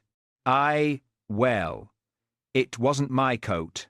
The words were bitter. But Hamish heard something else beneath them. Not only self-protection, shame. You kept quiet. Callum's face hardened. I drive. I lift. I deliver. I don't sit on committees. I don't get invited to stand at the front and talk about community. Folk like Morag need folk like me. When a bale weighs too much, then remember my temper when blame needs carrying. Hamish folded the plastic back over the notes. Did Saskia speak to you? Yesterday? Aye. She asked what I hauled. I told her wool. Did she press? She said. All local. I said, ask Morag. She said, men who say ask someone else usually know enough to answer. That sounds like her. I told her if she wanted poetry, she should try the Spinning Lassie. Iona? Ah, yeah. Was that kind? Callum's mouth twisted. No. I was angry. The buyer had a way of making you feel like mud had ambitions. He rubbed one hand across his face, leaving a darker smear near his jaw. Iona heard? Maybe. She was nearby. That's why you told Blair she'd quarrelled with Saskia. Callum looked at him sharply. I did not say quarrelled. Blair heard it that way. Blair hears what fattens him. Aye. I said the buyer had words with everybody, Iona included. That's all. The wind snapped the tarp again. This time Lugs rose, walked over to the timber stack, sniffed it, and sneezed with judgment. Callum watched him. That dog always looked like he's disappointed in people. He lives in Lochdubh. It's a natural expression. For a moment, Callum almost smiled. Then a car came up the road too fast and braked at the gate. Blair got out before the engine had fully settled. 2 uniformed officers followed, looking wet, young, and obedient. "Read!" Blair shouted. Callum's face closed. "There it is," he said. Blair came into the yard, coat flapping, cigarette already lit despite the wind. "Macbeth! I told you to stay out my road. I'm at the side of it. You're interfering with a murder inquiry. Talking to a witness. A suspect!" Blair snapped. Callum stepped forward. "Say it plain." Blair smiled. "Fine. Suspect." The word hit the yard and stayed there. One of the young officers shifted his feet. The other looked at the lorry, as if hoping it might offer guidance. Hamish said, "There's no need for theatre. There is every need. A woman's dead. This man had access to the shed, knowledge of the bales, strength to rig the stack, and a known temper." Callum gave a low laugh. "There's my whole life in one sentence." Blair jabbed a finger at him. "You threatened her." "No, I didn't. You were heard arguing." "I argued in daylight, with half the village watching. If I planned to kill every person who annoyed me, Lochdubh would be quieter. Is that meant to be clever?" "It's meant to be true." Blair turned to the officers. "Search the shed. Check rope, knives, cord, anything matching what we found." "You'll find rope," Callum said. "It's a haulier yard." "And if I find the right rope?" "Then you'll look pleased before you look careful." Blair's face darkened. Hamish stepped in. Voice mild. "Sir, the knot in the wool shed was wrong for Callum." Blair rounded on him. "Oh, now we're solving murders by decorative knotwork? By practical knotwork? Shut it." No. The yard went still. Even the tarp seemed to pause between gusts. Hamish did not raise his voice. He never needed to when he meant it. If Callum wanted a bale stack to come down, he'd make the tie look right. He'd know the weight. He'd know the drag. The rope in the shed was cut and refastened by someone who understood the look of work but not the feel of it. Blair's eyes narrowed. "That your expert opinion? It's my local one." "Local," Blair said, loading the word with contempt. "That's what got us all this nonsense. Local pride, local wool, local lies." Callum's hands clenched. Hamish saw it and spoke before the movement became useful to Blair. "Callum." The howlier looked at him. "Let him search." Callum breathed once, hard. Then he stepped back. Blair looked almost disappointed. "Take the shed," he ordered. The 2 officers moved toward the corrugated building. As they passed Lugs, the dog shifted just enough to force one of them around a puddle and into a deeper one. The officer swore softly. Lugs looked innocent. Blair did not notice. He was staring at Callum with satisfaction. "You'll come down to Strathbane after. I've deliveries. You've questioning. I've said what I know. You've said what suits." Callum leaned close, voice low. "You want me because I look like what you need." Blair blew smoke in his direction. "I want you because you're convenient." It was meant to be clever. It was too honest. Hamish heard it. Callum heard it. Even Blair seemed to hear himself a second too late. From inside the shed came the sound of boxes being moved. Hamish turned away before his anger could sharpen into something Blair would enjoy. He walked toward the gate, where the wind was cleaner. Beyond the yard, Lochdubh lay below them, wet and watchful, the village hall roof glinting faintly under the thinning cloud. The Woolday field looked empty from here. Only the police tape near the shed broke the illusion that yesterday's fuss had merely packed itself away. Lugs came and stood beside him. Hamish bent to scratch his ears. That was when he saw it. A pale scrap clung to the outer seam of Saskia Rowe's cream coat. The coat itself had been bagged and removed the night before, but photographs had been taken at the scene before Strathbane carried it away. Blair had ordered copies sent to the station, mostly so he could wave them at people. Hamish had looked at them quickly in poor light, noting wool fibres, mud, and the torn collar. Now, in his mind, something about the seam bothered him. Not here, in Callum's yard. In memory, a small yellow nick near the fold of fabric, where the coat had twisted under the rope. Hamish straightened. "Macbeth!" Blair shouted from behind him. "Where are you going?" "To look at something." "You're in the middle of an inquiry." "Aye," said Hamish. "That's why." He left Blair swearing in the yard. Back at the station, he found the evidence photo packet on his desk, beneath a mug of cold tea and an official memo about community reassurance messaging, which he placed face down out of respect for his nerves. He spread the photographs under the lamp. Saskia in the shed. The fallen bales. The rope. The coat. He took a magnifying glass from the drawer, though it had a crack through one edge, and had once been used by a child to burn a hole in a leaf during a school visit. There, along the inner fold of the cream coat, near the side seam, caught in the stitching, was a tiny yellow fragment. Plastic. Not a wool label. Not a chalk tag. An ear tag. One corner. Clipped cleanly. Hamish sat very still. Saskia Rowe had not been handling sheep. She had walked through stalls and inspected skeins. She had entered the shed. She had touched bales, notes, fibres. She should not have had a clipped corner ear tag fragment caught in the fold of her expensive coat unless she had brushed close against something that carried it. Or someone had. He lifted another photograph. The bale stack. Rear left. The local bales marked north grazing. One torn edge of sacking. A bit of yellow, barely visible among pale fibres. Hamish felt the case shift. Not solve itself. Cases never solved themselves. They made you pay inattention. But the easy road Blair had chosen bent away suddenly into marsh. Callum did not handle sheep. Not directly. He handled bales, sacks, rope. He could carry dirt from yards, oil from lorries, mud from roads. But clipped ear tags belonged to flocks. Specific flocks. Private marks. Ewan Strath's way, Archie had said. Or his father's before him. They clip a corner on a line they want kept separate. Hamish wrote in his notebook, "Tag corner in coat seam. Saskia close to marked fleece." Marked flock tied to local claim. Who tracks by tag, not ledger? He stopped. The missing fundraiser money. The too quick, "I'll sort it," Morag's fear when Saskia said, "source proof." Iona being told not to look at incoming ear tags. Imported fibre sacks. Wrong weights. Too uniform. Too slick. The clipped tag was not only a clue to who had been near sheep, it was a clue to who had needed to keep certain sheep separate because the wool from them had a job in a lie. The station door opened without a knock.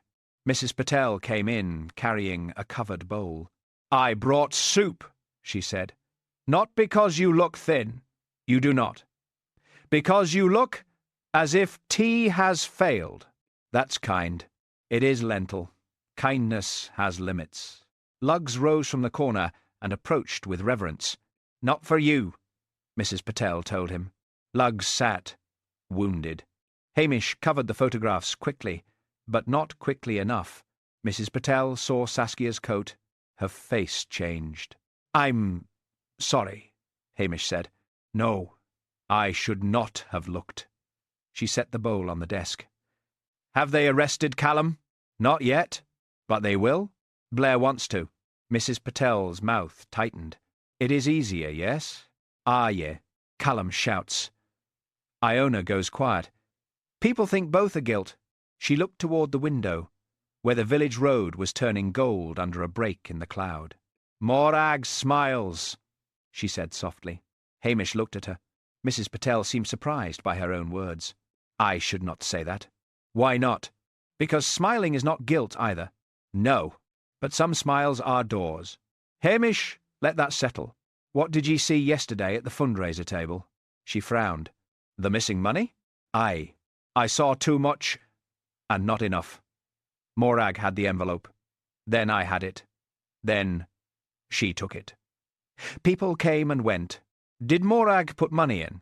She put many things in. Notes, receipts, little papers. She was always organising. Receipts? For expenses, maybe. Stall costs. Hall roof donations. I do not know. Mrs. Patel clasped her hands together.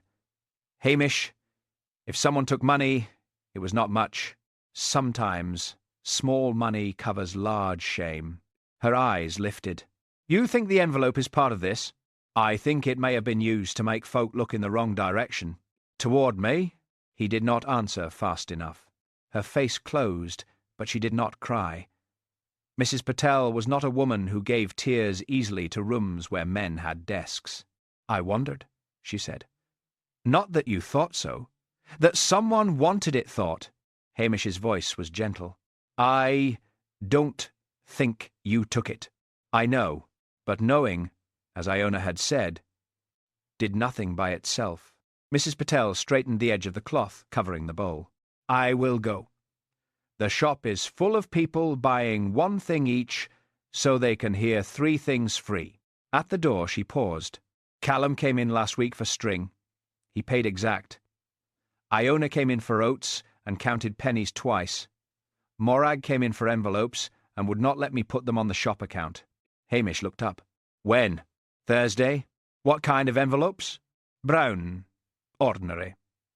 And 1 packet of small yellow labels, though I do not know if that matters. Everything matters until it doesn't. Mrs. Patel nodded, as if that sounded like both wisdom and a nuisance. After she left, Hamish uncovered the photographs again. The yellow fragment in the coat seam seemed smaller now, almost foolishly small. A hard, bright bit of plastic caught where it should not be. He thought of Saskia Rowe's voice. I prefer working storage. It lies less. Perhaps she had gone into the shed expecting numbers to betray Morag. Perhaps she had found something rougher than numbers. A tag. A marked flock. A bale that should not contain what it contained. The telephone rang. Hamish picked it up. Blair's voice came through, hot with annoyance and triumph.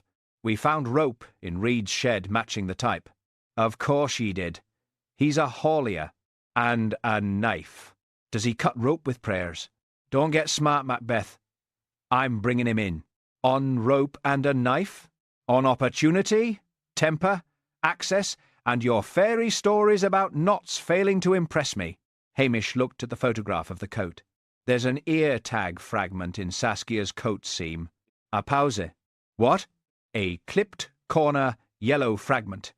It ties to a marked flock. Are you drunk? Not yet. This is a murder inquiry, not a sheep census. It might be both. Blair made a sound of disgust. You keep your village hobby out of my case. The line went dead. Hamish replaced the receiver gently. Lugs whined at the covered bowl. In a minute, Hamish said. He took his notebook and drew a line beneath Callum Reed's name. Not innocent. Not cleared, but no longer easy. Then he wrote Morag Lennox beneath it and, for the first time, did not put a question mark after her name. Outside, the weather brightened as if the day had decided to pretend it was clean. Down in the village, people would already be relaxing into Blair's version. Callum had a temper. Callum had rope. Callum had access. Callum had never learned to look harmless. It would be enough for many. Hamish looked again at the tiny clipped yellow corner. The dead did not always speak in grand revelations.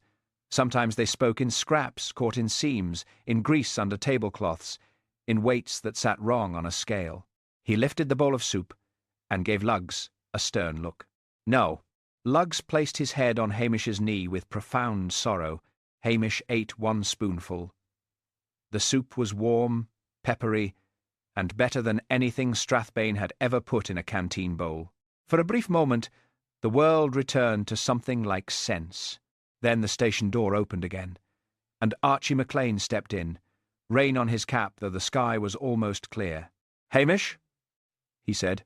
Aye, I've been up to Ewan Strath's flock. Hamish set the spoon down. And? Archie's face was grave. 3 marked tags missing, corners clipped clean, and one ewe has fresh glue on her ear where a tag was changed. The soup steamed between them. Luggs lifted his head. Hamish closed the notebook slowly. "Now," he said, "we're getting into the wool of it." Chapter 7. The Wrong Weight. The way station was not a station in any official sense.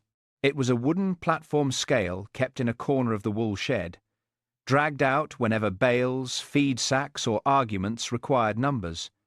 The face of it was clouded with age. The metal pan had dents from years of use. One side of the frame had been patched with a strip of tin and 2 screws that did not match. Like much in Lochdubh, it worked because people expected it to, and because anyone who doubted it was welcome to fetch something better from Inverness at their own expense. By early afternoon, the police tape around the shed had begun to flap itself loose in the wind. Blair had gone back to Strathbane with Callum Reid in the back of a car, not formally arrested, not exactly free, and certainly not handled gently. The village had watched him go with the private relief of people who prefer trouble to choose a doorway other than their own. Hamish had watched too. Callum had not looked frightened. That would have helped him, perhaps. He had looked furious and ashamed, which made the watchers feel wise. "Temper!"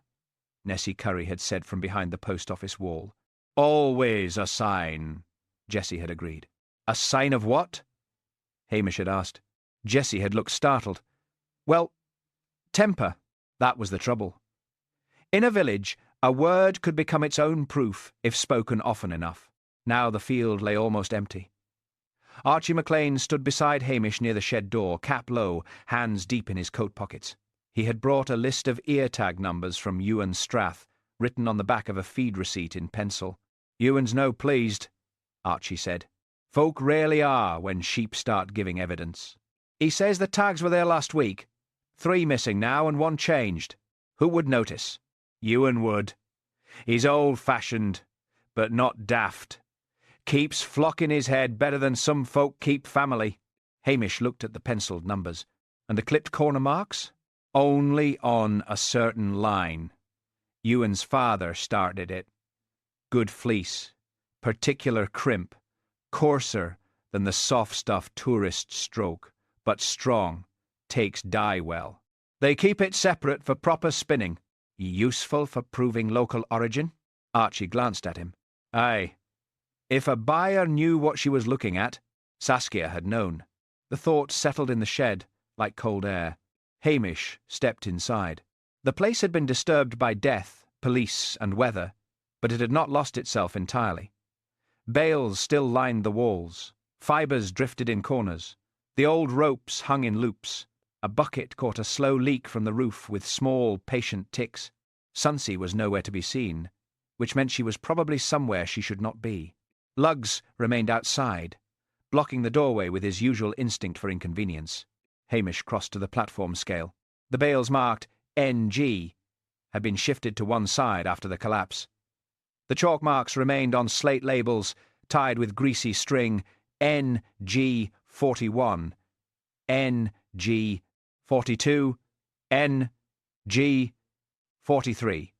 "North grazing, help me with this one," he said. Archie bent to the nearest bale. Together they hauled it onto the scale. The needle trembled, then settled. Hamish wrote the weight in his notebook. They weighed the next. Then the next. The numbers were not absurd. That made them worse. A ridiculous lie announces itself. A careful lie sits within reach of truth and smiles politely. Hamish compared the weights with Morag's ledger notes, then with the delivery slips Callum had kept. "Too close," he said. Archie rubbed his chin. "You're complaining they're consistent. Sheep are not tins of paint. No, these bales are meant to be from mixed local fleece. Hill sheep, small crofts, damp handling, different cleaning loss. They should vary more." Archie nodded slowly, like sacks filled to a target. "Ah, yeah." They moved another bale. Hamish cut a tiny sample from a torn edge and rolled the fibres between thumb and forefinger. He was no Saskia Rowe, but even he could feel the difference. Some fibres had the uneven life of local wool. Spring, roughness, the memory of weather. Others were smoother, cleaner, almost too obedient. Imported fibre mixed in, Archie said. That's what it looks like. Why keep Ewan's marked fleece involved? To season the lie. Archie glanced at him. Hamish held up the fibres. If ye mix cheap smooth fibre into a bale and add enough real local wool from a known flock, you can point to the right smell, the right grease, the right story, especially if folk want to believe. Like putting a bit of whiskey in weak tea and calling it hospitality. Archie. Aye, that sounds like experience. Not recent. They weighed one of the rear bales marked as display stock. It was heavier still, too dense for its size. Hamish crouched to inspect the tie. The cord had been looped neatly, but one strand was frayed near the knot. Caught in the fray was a tiny yellow shaving of plastic. He did not touch it. Archie! The fisherman bent, squinted, and let out a low whistle. Tag. Part of one. Same colour. Aye. Hamish stood slowly. The clipped fragment found in Saskia's coat seam had not been an accident of the shearing pen. The plastic was here, in the bales, among fibres that should have been clean of such things if everything had been sorted properly, or if everything had been honest. Footsteps sounded outside. Morag Lennox stood at the shed door. She was pale, but she had dressed carefully. Navy coat, tidy scarf, hair pinned under a wool cap. Not the public brightness of wool day now, but a harder kind of control. You shouldn't be in here without Strathbane, she said. Hamish turned. Strathbane has been in here. It shouted at the rope and left. This is still evidence. Aye. So why is Archie here? Because he understands sheep. And you don't? I understand people who say evidence when they mean please stop looking. Her mouth tightened. Archie shifted awkwardly. I can go. No, Hamish said. Morag stepped inside despite the tape. Lugs, insulted by her failure to admire him, rose and moved just far enough to block her retreat instead. She glanced down. Hamish, control your dog. He's doing traffic. This is not funny. No, he said. It stopped being funny yesterday. That reached her. For a moment, grief or fear or exhaustion moved beneath the surface. Then she pressed it down. What do you want? Suppliers. They're in the ledger. Some are. All relevant owns. There's an entry on Callum's delivery board. I, F, clean, fibre sacks, rear shed. Her face did not change enough. That was the answer. Display filler, she said. That's what you told Callum. That's what it was. Where from? Inverness. Supplier? I'd have to check. Do that. I don't carry every invoice in my head, Hamish. No. Just the useful ones. A flush rose in her cheeks. You've always been like this. Like what? Lazy until there's someone to shame. Archie looked away. Hamish's voice remained quiet. I'm not trying to shame ye. You're standing in my shed, weighing my bales, with Archie McLean like some village jury, asking me to produce papers, while half Lochdubh already thinks I let a woman die under my roof. Did ye? She recoiled. He regretted the harshness, but not enough to take the question back. A dead woman lay between them, whether they spoke gently or not. Morag's eyes shone. I worked for this village when everyone else was laughing at damp chairs and broken kettles. I wrote grant forms. I phoned buyers. I begged people to donate time they did not have. I turned embarrassment into a day people would drive to see. Aye, and now you look at me as if I'm something dirty. No, I'm looking at the numbers. The numbers do not show effort. They often show what effort is hiding. For the first time, her control cracked enough to let anger through. You think authenticity pays bills? You think a buyer like Saskia wants the real Highlands? The real Highlands scratches. It sheds. It smells of damp. It comes in uneven lots from tired people with no packaging sense. They want the word local and the feel luxury. So you smooth the edges. You present properly. You do not drag every burr and hardship into the window. Hamish watched her closely. You smooth the edges with imported fibre? She stopped. The leak ticked into the bucket. Archie's face had gone still. Morag looked from one man to the other. I did not kill Saskia Rowe. Hamish did not answer at once. That was not the question. It is the only question that matters. No, he said. It's the last question. Not the only one. She drew herself upright. I want you out. It's not your shed now. It is my committee's shed. It is a murder scene. She flinched, and he knew the word had struck where wool, fraud, and shame had not. A voice came from the doorway. Is it true Callum's been taken? Iona McPhee stood outside, one hand on Lugs's head as if she had needed to pass him and he had accepted tribute. Her face was tense, but there was something steadier in it than the day before. Morag turned sharply. Iona, go home. The girl did not move. Is it true? Hamish said. Blair's questioning him, but he thinks Callum did it. Iona looked at Morag. That isn't right. Morag's eyes flashed. You know nothing. I know some things. The words came quietly. They altered the shed. Hamish saw Morag hear it.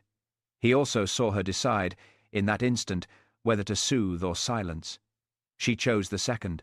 You are tired and upset. Do not make yourself important in front of men who like using frightened girls as proof. Iona reddened. Archie muttered. Morag. No, Morag said. I have carried enough of everyone's nerves. Iona, you will go home before you say something foolish. Iona's hands closed at her sides. Hamish spoke gently. What do ye know? She looked at him, then at Archie, then at Morag. I was told not to look too closely at the ear tags on incoming sheep. You said that. I remembered more. Morag made a sharp sound. Iona. The girl flinched, but did not stop. It was 2 weeks ago, when the Strath fleeces came in. There were tags in a tin by the bench. Yellow ones. Some clipped, some not. Morag said the old marks confused the story, and we needed clean tracking for buyers. Clean tracking, Hamish repeated. Iona nodded. She said if a tag came loose, I was to give it to her. Not Ewan, not Archie. Her. Morag's face hardened. That is ordinary stock control. No, Iona said. The words surprised even herself. She swallowed and continued, No, it wasn't. Because one tag had glue still wet on it, and one sheep had a raw place on her ear where it had been changed. Archie swore under his breath. Hamish looked at Morag. You changed tags. She laughed once, without humour. Do you hear yourselves? Ear tags. We are talking about ear tags while Saskia Rowe is dead. Aye, said Hamish, because Saskia Rowe was talking about them too. Morag's eyes moved to him. She found something in the shed, he said. Something she wasn't meant to find. Not just weights. Not just delivery notes. A tag fragment in the bales. A marked flock used to make blended wool look local. You can't prove that. Not yet. It was the wrong thing to say if he wanted peace, but the right thing if he wanted truth. Morag turned toward the door, but Lugs had settled fully across it again. For one ridiculous second, the organiser of Wool Day, who had faced buyers, committees, rain and death, was trapped by a dog pretending to sleep. Move, she said. Lugs did not. Hamish. Lugs, Hamish said. The dog opened one eye. Let the lady through. Lugs considered the legal implications, then heaved himself upright with a sigh that accused them all of poor manners. Morag stepped past Iona without looking at her. At the threshold, she stopped. I did what I did for Lochdubh, Hamish said. That's what worries me. She went out into the pale afternoon. For a little while, nobody spoke. Then Archie said, Well, that was ugly. Ah, yeah. Iona had gone white again. I shouldn't have said it. You should, Hamish replied. She'll never give me work now. That may be the least of it. I need work. I know. Her chin lifted. Small but fierce. No, you don't. People say that. They don't know. My gran left the cottage, but cottages eat money even when they're standing still. The roof leaks. The spinning pays in compliments more than pounds. If I lose the little bits Morag gave me, I lose more than pride. Hamish felt the quiet ache of that. There were people in Lochdubh who were poor loudly, and people who were poor tidily. Iona belonged to the second kind. The village forgave the first more easily. Loud hardship seemed like character. Tidy hardship looked like secrecy. "I'll not pretend it's simple," he said. "That would be new for people." Archie looked at the floor, uncomfortable in the presence of a young person's truth.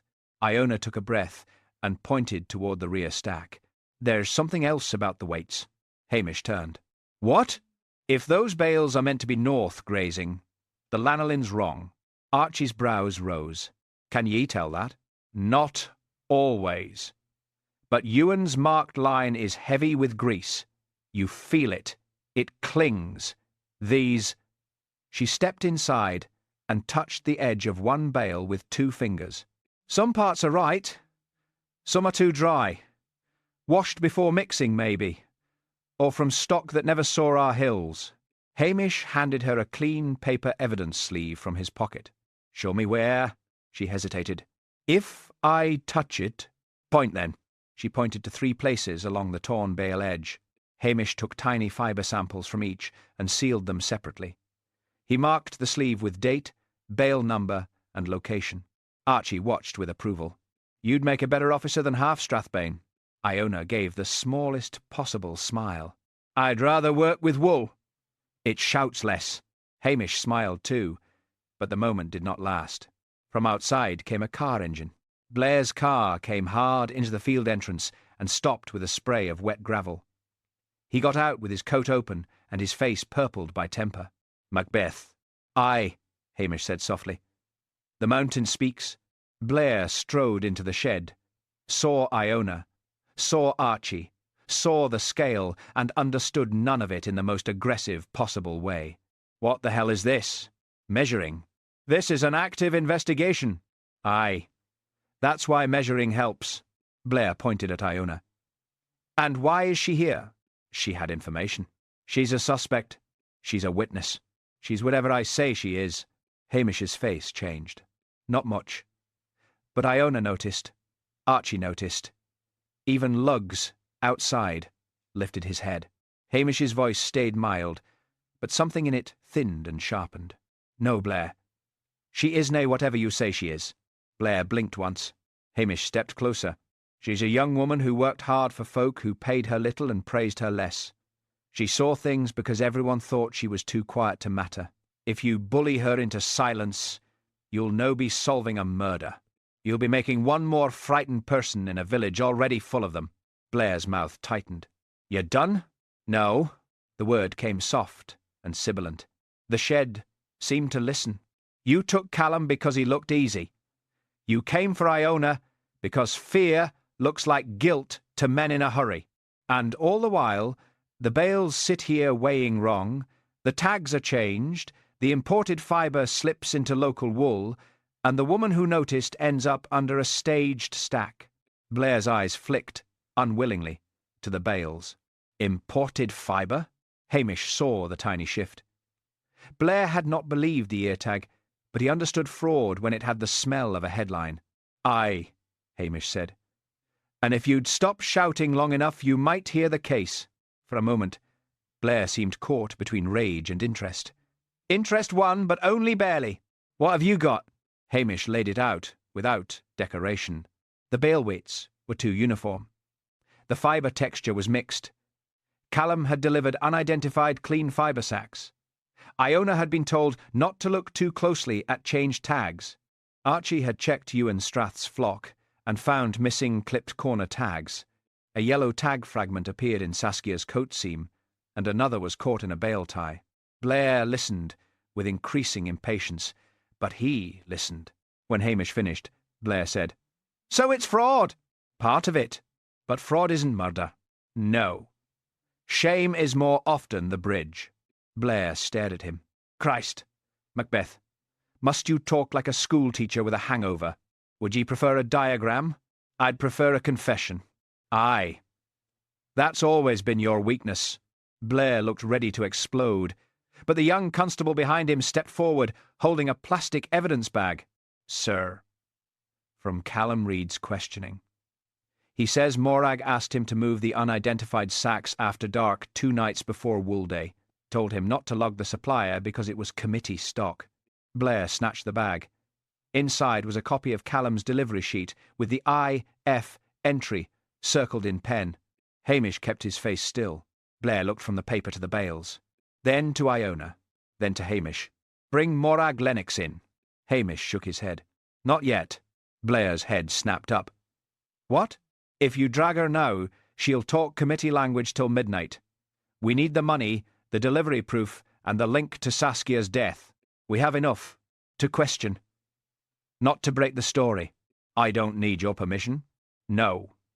But you need the truth in one piece." Blair's nostrils flared. Archie muttered, "That would be a novelty." Blair turned. "What?" "Cough," said Archie. Hamish bent over the bale again and looked at the slate label. N. G. 42. The same number as the label Iona had found. The string on this label was newer than the one she had given him. Less greasy. Less worn. Someone had swapped labels as well as tags. He held the new one up. "Blair, what now? Ask Morag about the old slate labels too." "Why?" "Because this one's too clean." Blair rolled his eyes. But the constable wrote it down. Iona had moved back to the doorway. Her face was drawn, but not collapsed. That was something. Hamish went to her. "You did well." She looked toward the village, where the shop chimney smoked and people undoubtedly watched through curtains. "They'll hate me." "No, they will." "Aye," he admitted. "Some will. For a while. Thank you for the comfort. It's not my strongest gift." She almost smiled again. Then she said, "If Morag did all this for Lochdubh, people will forgive her before they forgive me for saying it." Hamish had no easy answer. He disliked easy answers nearly as much as easy suspects. "Maybe," he said. "But not all people." She nodded once and left, walking with her shoulders up against the wind. Blair began barking orders behind him. Officers moved around the bales, bagging fibres, photographing knots, checking labels. Suddenly the shed was alive with official purpose, which was not the same thing as intelligence, but could be useful if steered carefully. Hamish stepped outside. Lugs leaned against his leg, heavy and warm. Across the field, Morag Lennox stood near the village hall. She must have returned after leaving the shed, or perhaps she had never gone far. She looked toward them from the hall steps, one hand gripping the railing. For a moment, through the thin afternoon light, Hamish saw not the organiser, not the liar, not even the suspect. He saw a woman who had tried to dress fear in usefulness until the seams split. Then she turned and went inside. Hamish looked down at his notebook. Wrong weights, changed tags, clean slate labels, imported fibre, money gaps, shed rope staged. The pattern was there now. But one piece remained stubborn. Why the missing £27?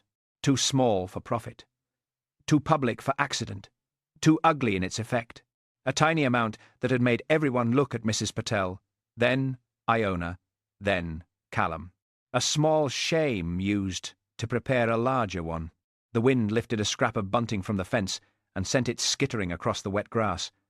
Lugs watched it go with mild suspicion. Hamish followed it with his eyes until it caught against the fundraiser table, still folded beneath the awning. That was where the reveal would have to happen, he thought. Not in the shed. Not in Strathbane! At the table where the village had first chosen suspicion over care. The truth, if it came, would need to hurt in the place the lie had begun. Chapter Act Sonsie's Corner. Hamish's cottage had chosen that evening to be damp in a personal way. There were houses that let in weather honestly, through cracked windows, missing slates, or doors that had lost interest in fitting their frames. Hamish's cottage had subtler methods. It breathed cold through the floorboards. It gathered mist on the inside of the glass. It kept one corner of the sitting room permanently chilled, as though a small ghost with wet socks had taken up residence there. The kettle grumbled on the stove. The fire gave more opinion than heat. Lugs had claimed the only dry chair. "Move," said Hamish. Lugs opened one eye. "That's my chair." Lugs closed the eye again. Hamish stood with a mug of tea in one hand and a stack of notes in the other, looking at the dog with the weary patience of a man who knew the law ended at his own hearth. "Fine," he said. "Keep it. But dinna expect me to respect you." Lugs sighed and settled deeper into the cushion. Hamish took the wooden chair by the table instead. One leg of it was shorter than the others, so it rocked whenever he shifted his weight. He had once promised himself he would fix it. That had been 3 winters ago, and the chair, like many things in his life, had learned to survive on intention. On the table lay the case in fragments. Photographs of the wool shed, a copy of Callum Reed's delivery board, Iona's old slate label, Archie's list of clipped corner ear tags, weights from the bales, notes from Mrs. Patel about envelopes and yellow labels, a rough sketch of the shed showing the rear stack, rope peg, workbench, door, and the gap beneath the wall where Sonsie had vanished the night Saskia died. The wildcat herself was absent. That worried him less than it should have. Sonsie came and went according to laws older than tenancy agreements. She could appear inside a locked shed, on a cottage shelf, or under a policeman's bed without troubling herself with explanation. Hamish sipped his tea and looked again at the weights. Too uniform, too heavy, too clean. The fraud had its shape now. Cheap fibre brought in, blended with enough real Lochdubh wool to carry the smell and story, then labelled as local. The marked flock was useful because its fleece had a recognisable character. Ewan Strath's clipped tags helped track the special wool. Someone had changed, or removed tags to blur which fleece had gone where. Morag had organised that. Hamish no longer doubted it.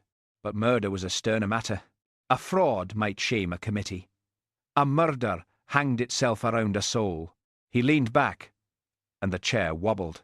"Morag could have rigged the rope," he said aloud. Lugs snored. "Aye, thank you."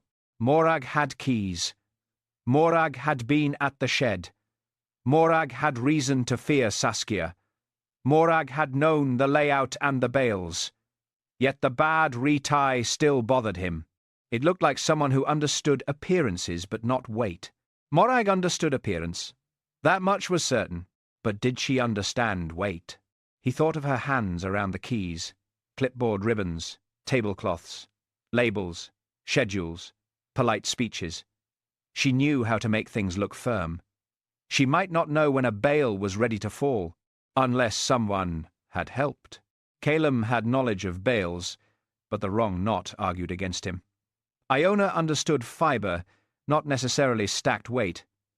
Archie had seen too much life to arrange such a foolish trap. Mrs. Patel had no motive, and no manner for it. No. The staged accident did not need expert strength. It needed timing, access, and desperation. A loosened tie, a cut rope strained to hold, until disturbed. Saskia directed to the rear stack. A wet floor, a poor light, a woman too proud to accept warning. The trap was crude, but the setting improved it. Hamish's eyes went to the sketch. Rope peg outside, rear stack, workbench, door, gap under wall. He remembered the sound after Saskia fell. The scrape overhead. Sonsie on the crossbeam, something small and pale in her mouth. "What did you take, you wee thief?" he murmured. As if summoned by insult, a sound came from the window. Not a knock. A scrape. Then another. Hamish turned. 2 yellow eyes peered in through the dark glass. "Speak of the devil," he said. Sonsie did not approve of being compared to junior ranks. Hamish opened the door. The wildcat came in like Judgment with whiskers, damp from the evening mist, and carrying something in her mouth. She padded past him, ignored Lugs, leapt onto the table, and dropped her prize squarely onto the evidence photographs. It was not a mouse. For that, Hamish was briefly grateful. It was a small clipped corner of yellow plastic, greasy with lanolin, tangled in pale fibres and a darker thread of wool. Hamish did not touch it at once. Lugs lifted his head from the chair, sniffed, and decided the matter lacked food. Sonsie sat beside the table and began washing one paw with offensive calm. "Well," Hamish said softly, "you've been busy." The fragment was larger than the one in Saskia's coat seam. One edge had been cut clean. The other was ragged, as if torn from a tag that had caught in fibre or cord. Around it clung wool. Not loose fluff from the shed floor, but fibres wound tight, snagged and twisted. Some were pale and smooth. Some were coarser, cream with faint brown tips. He fetched tweezers from a drawer, then an evidence sleeve. Sonsie watched him with contempt. The contempt was not personal. It was her resting opinion of procedure. Hamish lifted the fragment carefully. There was lanolin on it, fresh enough to mark the paper beneath. He held the fibres under the lamp. The darker strands looked like Ewan Strath's marked line. Archie had described it coarser, strong, particular crimp. The pale fibres were smoother, too even, the imported sort, perhaps. They were twisted together around the plastic corner, as if caught during mixing or rebaling. A practical mark, a hidden mixture, a truth snagged around a lie. Hamish placed the fragment into the sleeve and wrote, "Yellow-clipped tag corner, delivered by Sonsie fibres attached. Possible bale source." Then he stopped and looked at the words. Delivered by Sonsie would not impress Strathbane. He crossed nothing out. "Let Blair suffer." The wildcat leapt from the table to the hearth, where she took up a position near the weak fire with imperial dissatisfaction. Hamish returned to the sketch. Where had Sonsie found it? She had vanished through the gap in the wool-shed wall. A cat would go where people did not. Under the rear stack, behind the pallets, into the corner where sweepings gathered and drop-things waited. Sonsie's corner. He remembered the layout of the shed. The old boards bowed outward near the back, the space behind the collapsed bales where police officers had moved carefully but not cat-carefully. If a tag fragment had been pulled from a bale, dropped during the retying, and kicked aside, it could have landed beyond human reach, unless one was narrow, lawless, and furred. Hamish stood. Luggs gave him a look of betrayal. "Aye," said Hamish. "We're going out." Luggs lowered his head again. "I said we." The dog considered the phrase an opening offer. 10 minutes later, Hamish was back at the wool shed with a torch, an evidence bag, and one reluctant dog. The village was dark except for a few lit windows and the yellow square of Patel's shop, where Mrs. Patel would still be counting, cleaning, or worrying. Smoke rose from chimneys in soft ropes. The loch made small black sounds against the shore. A cold mist had gathered in hollows, blurring the field where wool day had been. The police tape hung loose. Hamish lifted it and ducked beneath. Luggs stopped at the entrance and sat down. "Oh, come on." Luggs looked into the shed, remembered death, and refused. Hamish did not force him. "All right," he said more gently. "Stay." Inside, the shed smelled stronger at night. Wool, damp timber, old dust, rain, and something faintly metallic from police equipment left too long. The rear stack had been photographed, sampled, and partly moved. Still, enough remained to show the shape of what had happened. Hamish crouched by the gap beneath the back wall. He shone the torch into the corner. There were scraps of twine, a rusted nail, dust thick with lanolin, old straw, a dropped slate pencil, and several bits of wool matted against the boards. He reached carefully with a long ruler kept near the scale and drew the debris toward him. Among the fibres lay another small shaving of yellow plastic. Not enough to identify alone, but enough to show that the fragment Sonsie had brought was not wandering evidence from some random pen. The tag had been here, in this corner, near the rear bales. He checked the floorboards.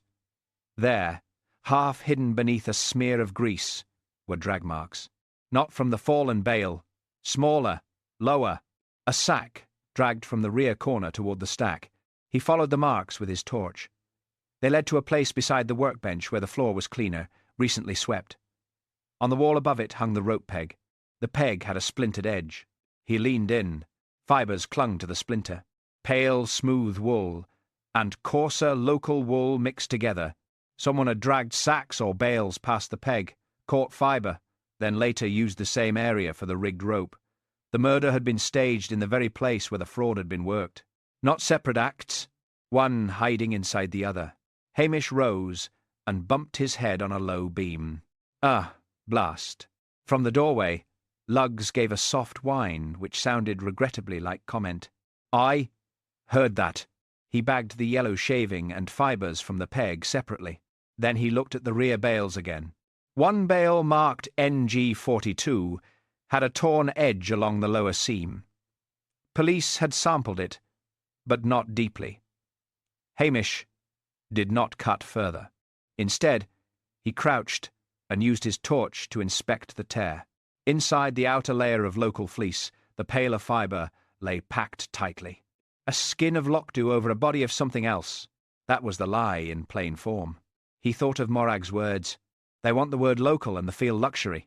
But Saskia had not only found the lie, she had found where it was made.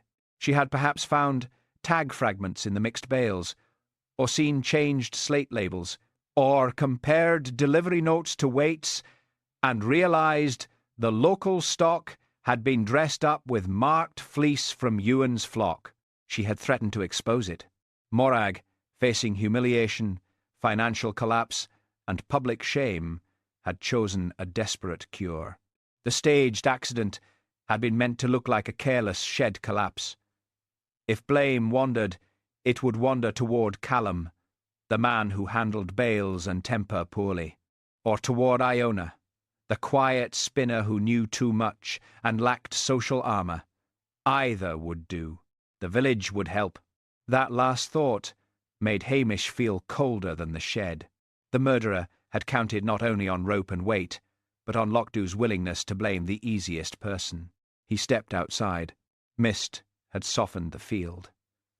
The fundraiser table stood folded under the awning, one leg jutting out. A few crumbs from yesterday clung to the damp boards. It looked lonely, stripped of tea, money, and good intentions. Lugs rose and pressed against Hamish's leg. "Aye," Hamish said. "I know." He did not go home at once. Instead, he walked to the shop. Mrs. Patel was turning the sign to closed when he appeared. She saw his face and unlocked the door again, without question. "Tea?" she asked. "No, thank you." "That means yes, but urgent. It means I need to ask about Morag's envelopes." Mrs. Patel led him inside. The shop was dim except for the counterlight. Shelves rose around them in narrow rows. Tins, biscuits, string, soap, batteries, candles, oats, newspapers, sewing needles, cough medicine. The ordinary life of the village, priced and stacked. "What about them?" she asked. "She bought brown envelopes and yellow labels Thursday." "Yes." "Did she say why?" "Committee sorting. Stall labels. Receipts." "Did she pay cash?" Mrs. Patel thought. "No. She paid from the fundraiser float. Before Wool Day, from the preparation money.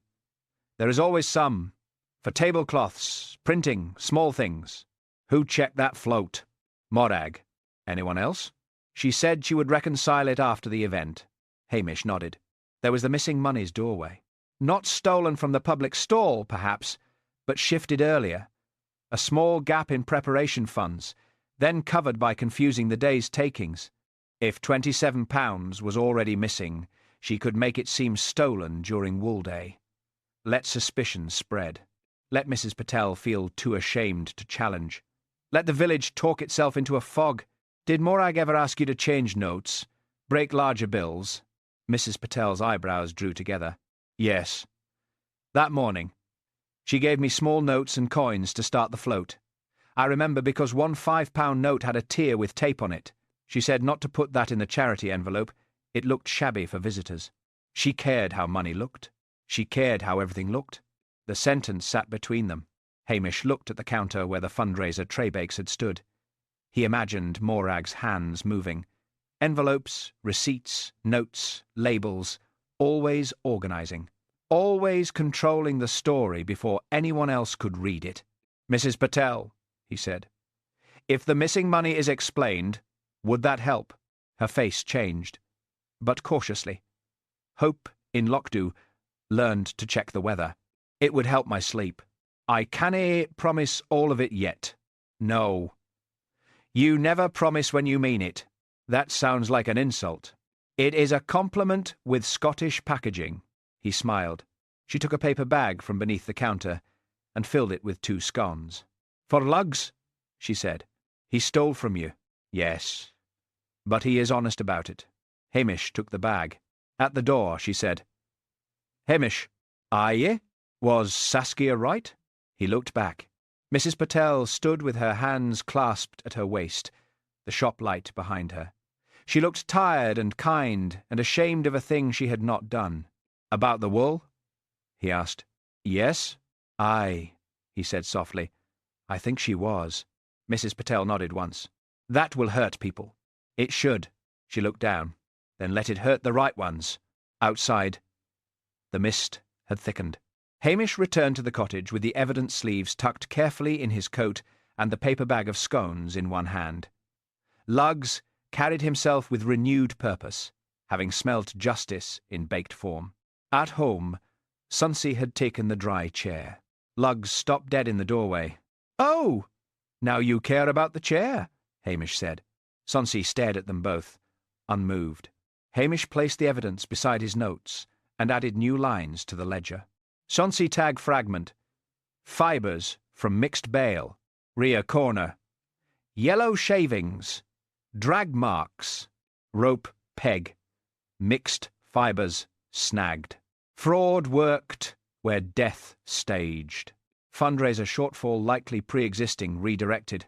Public suspicion used as cover. He underlined the last sentence. Then, because the world had not completely lost balance, he split one scone in half and gave Lugs a piece. Sonsie leapt down and stole the other half from the table before either of them could object. Lugs looked at Hamish with deep betrayal. "Dinnae complain," Hamish said. "She's evidence staff." He sat at the table while the kettle boiled again. The case had clicked, but not with triumph. There was no pleasure in seeing how neatly shame had been managed. Morag had not merely lied about wool. She had arranged people too. Mrs. Patel's decency, Iona's silence, Callum's anger, Blair's vanity, the village's hunger for a simple culprit. That was the darkest craft in it. Not the blending of fibre, the blending of blame. Hamish looked toward the window, where his own reflection hovered faintly over the black outside.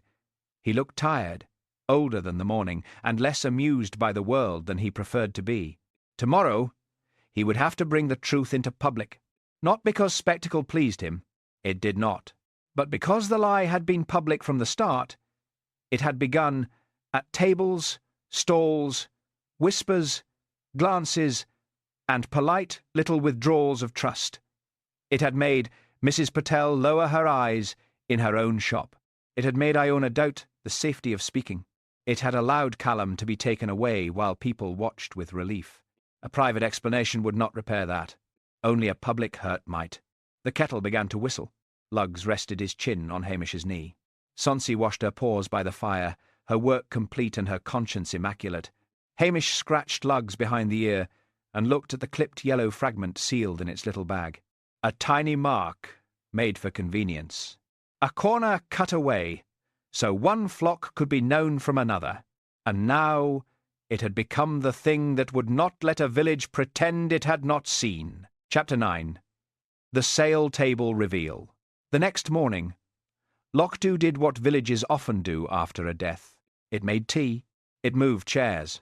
It said, "Such a shame," in several different tones, only some of them shame. It offered help where help could be seen, and withheld judgment where judgment had already gone out the back door and returned wearing a hat. The Woolday field had not been cleared entirely. Morag had insisted, before the shed death and before her own name had begun to move through whispers, that the remaining knitwear sale should go ahead on Saturday morning. For the hall roof, she had said. No one wanted to be the person who stopped raising money for the hall roof. So, under a sky too bright for comfort, the fundraiser table was set up again, not with the old cheer. The awning still flapped, but the bunting had been taken down. The traybakes were fewer.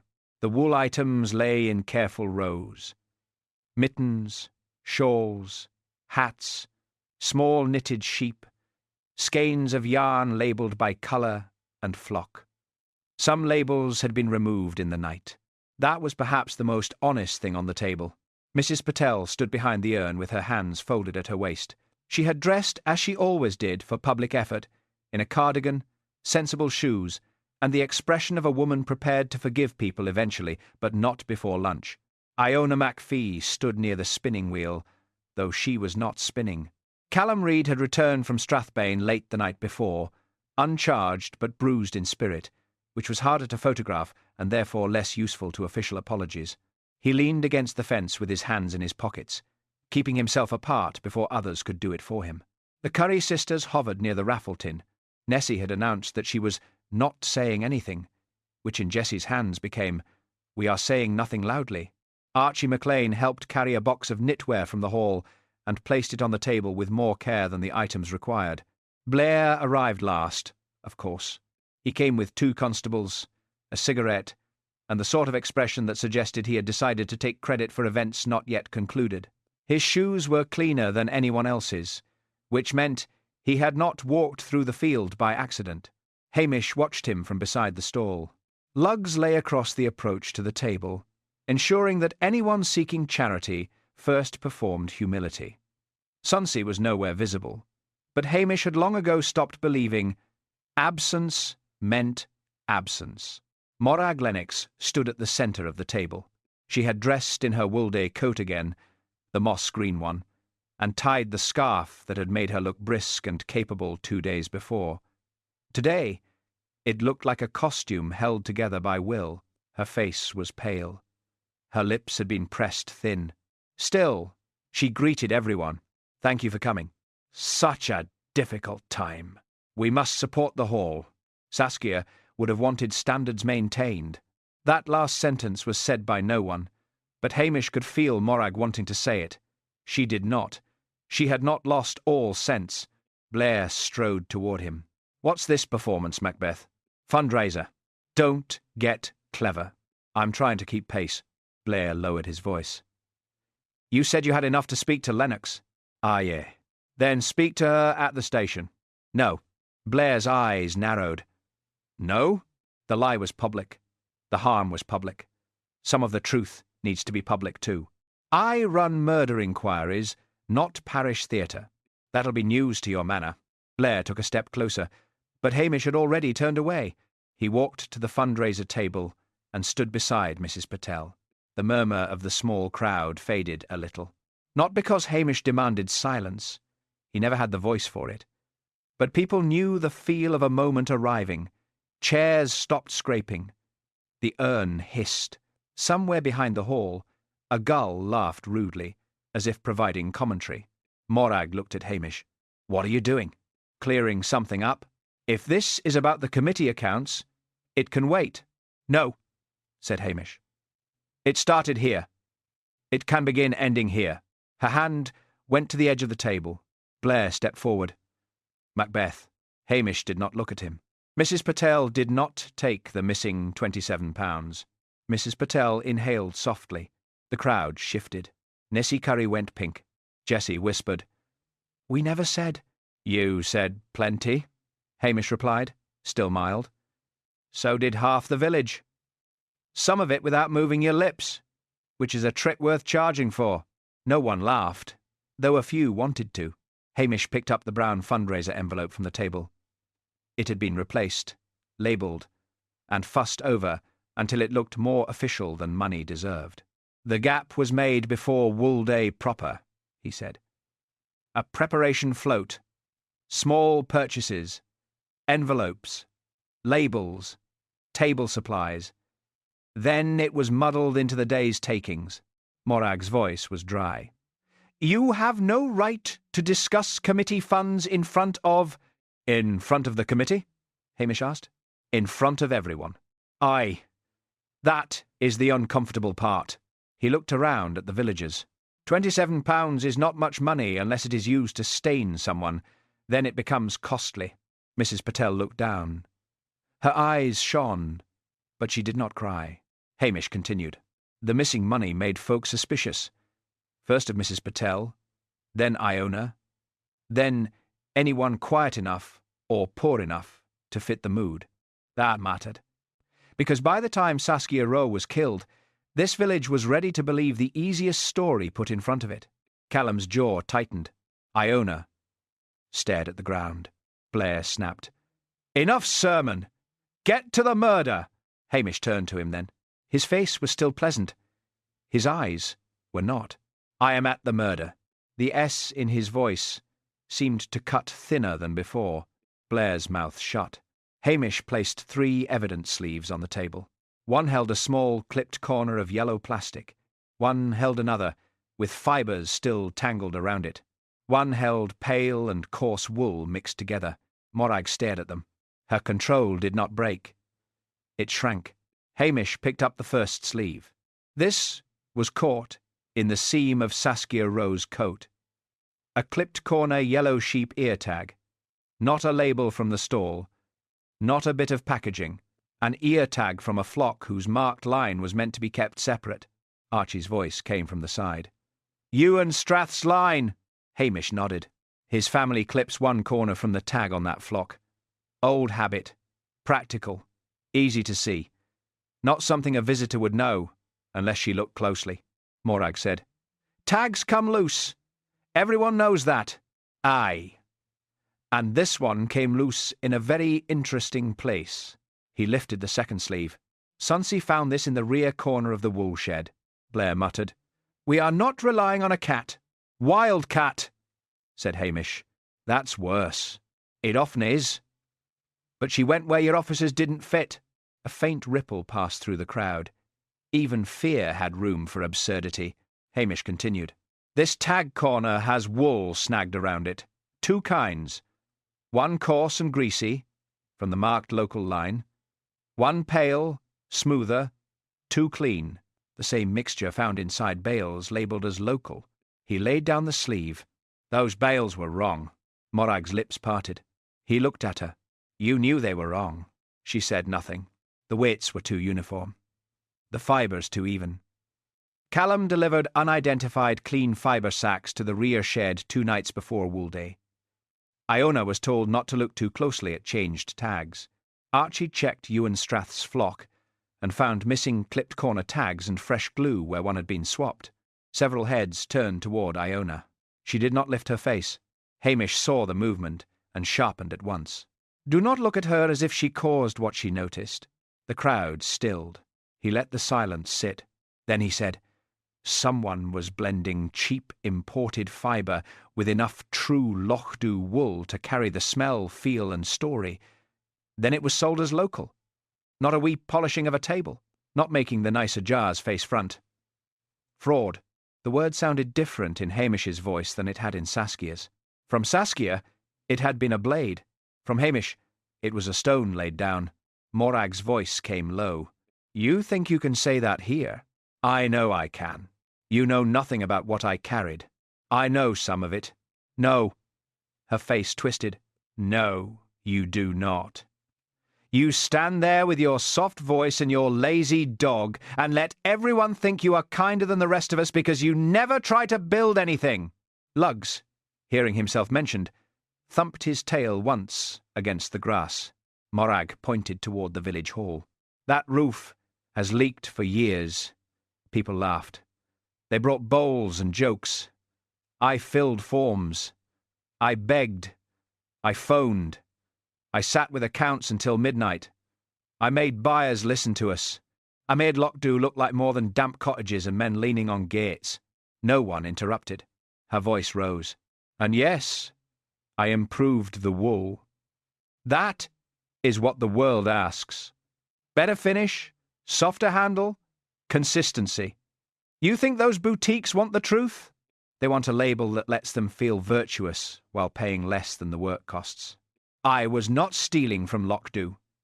I was trying to sell Lochdubh to people who would never buy it raw," Mrs. Patel said softly. "But you sold it falsely." Morag turned on her. "Oh, spare me the shopkeeper's virtue. You know labels matter. You know how people choose with their eyes before their conscience wakes." Mrs. Patel flinched, but stood firm. "Yes," she said. That is why the label should not lie. That quiet sentence did more damage than Blair's shouting could have done. Morag looked back to Hamish. Saskia Rowe would have destroyed us for the pleasure of being correct. No, said Hamish. She would have exposed you for the pleasure of being correct. There's a difference. A dead woman is easier to defend. Aye, he said, and harder to answer. The crowd drew in around the table without moving closer. The air had thickened. Even Blair seemed to understand, dimly, that something larger than his temper was happening. Hamish took from his pocket Iona's old slate label. NG 42, he said. This label was found away from the bale it belonged to. A cleaner one had replaced it. Same number, newer string. Saskia saw the mismatch. She checked delivery notes. She checked weights. She asked who held shed keys. Morag's eyes flickered. There it was. A tiny movement, but enough. Hamish lowered his voice.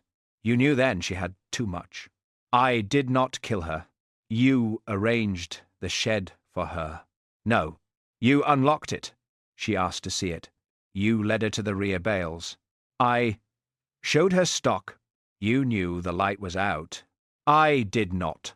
Morag. She stopped. The name landed gently. That made it worse, Hamish said. The light had been working earlier. The fuse was loosened. Not blown. Loosened. The rope on the rear stack had been cut almost through, then retied badly so it would hold until the bale was touched or shifted. The floor by the rear stack had been wetted from the leaking bucket, moved from its usual place. Saskia's boot slipped there. The stack came down. Morag's breath grew shallow. Blair stared at Hamish. You found the fuse? This morning. You didn't tell me. You were busy arresting rope. A few people looked down. Blair's face went dark, but he held his tongue. Hamish continued.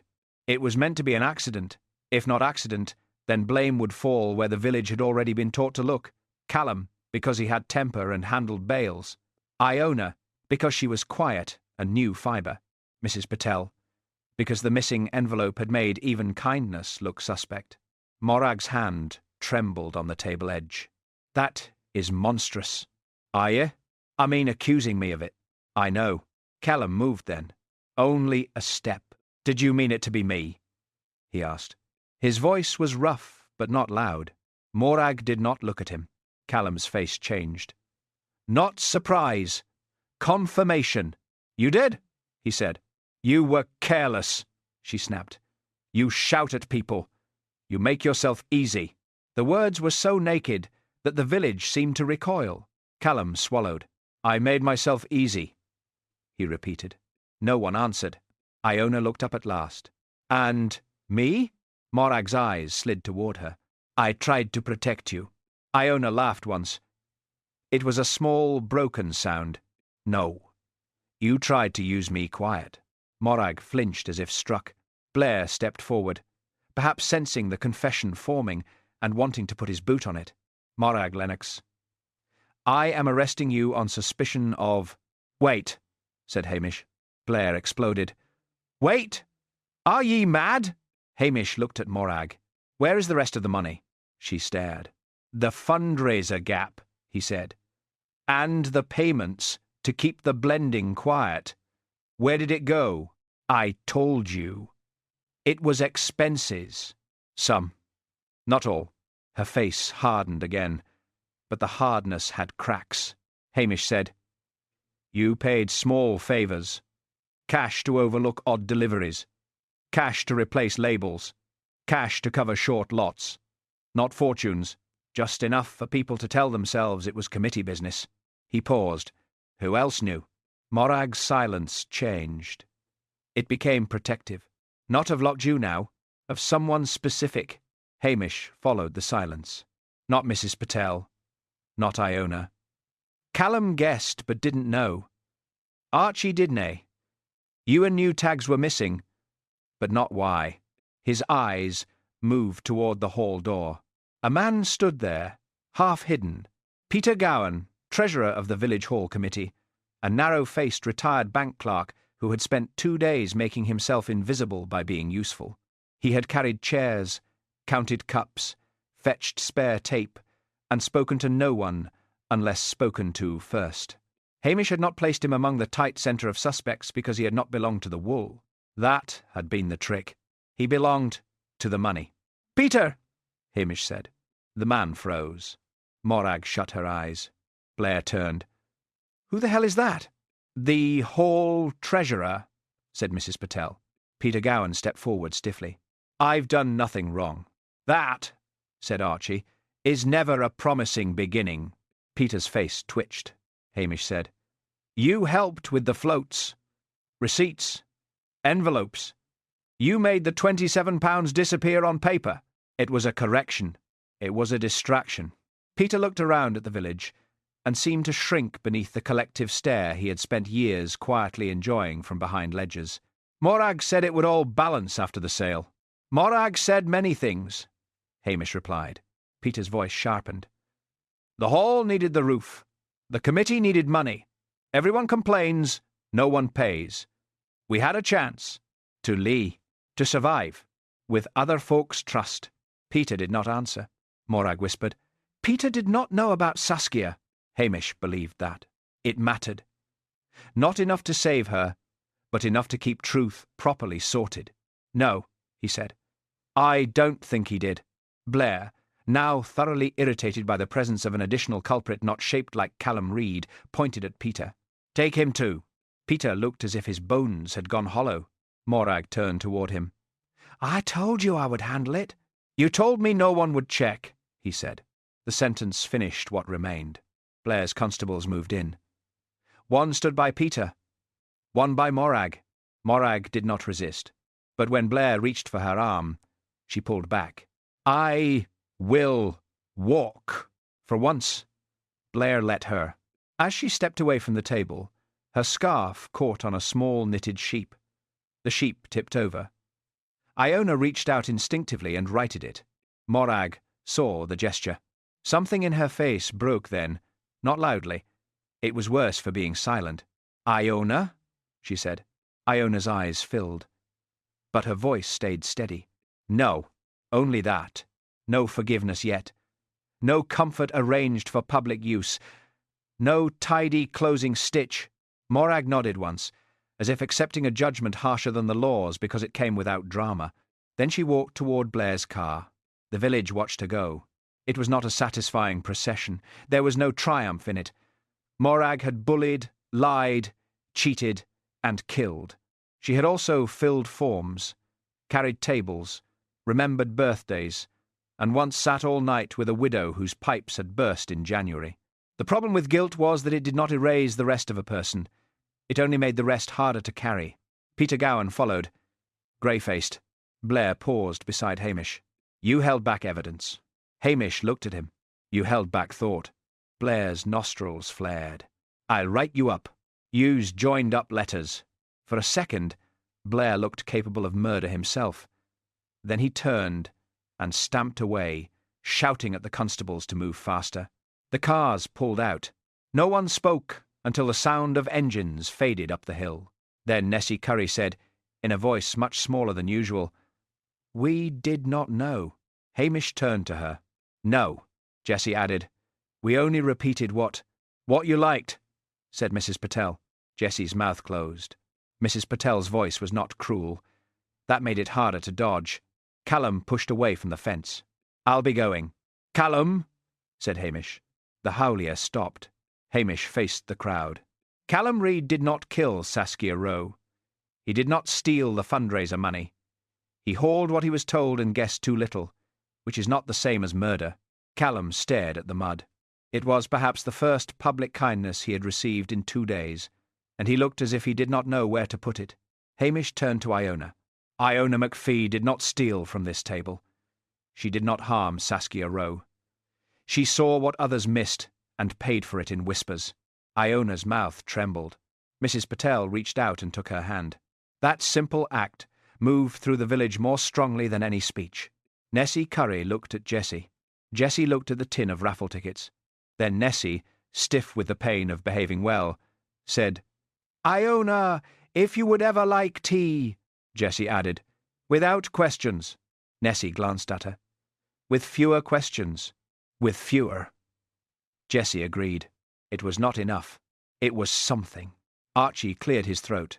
Well, if we're being honest, I bought 3 raffle tickets and only paid for 2 because Jessie was talking at me. Jessie blinked.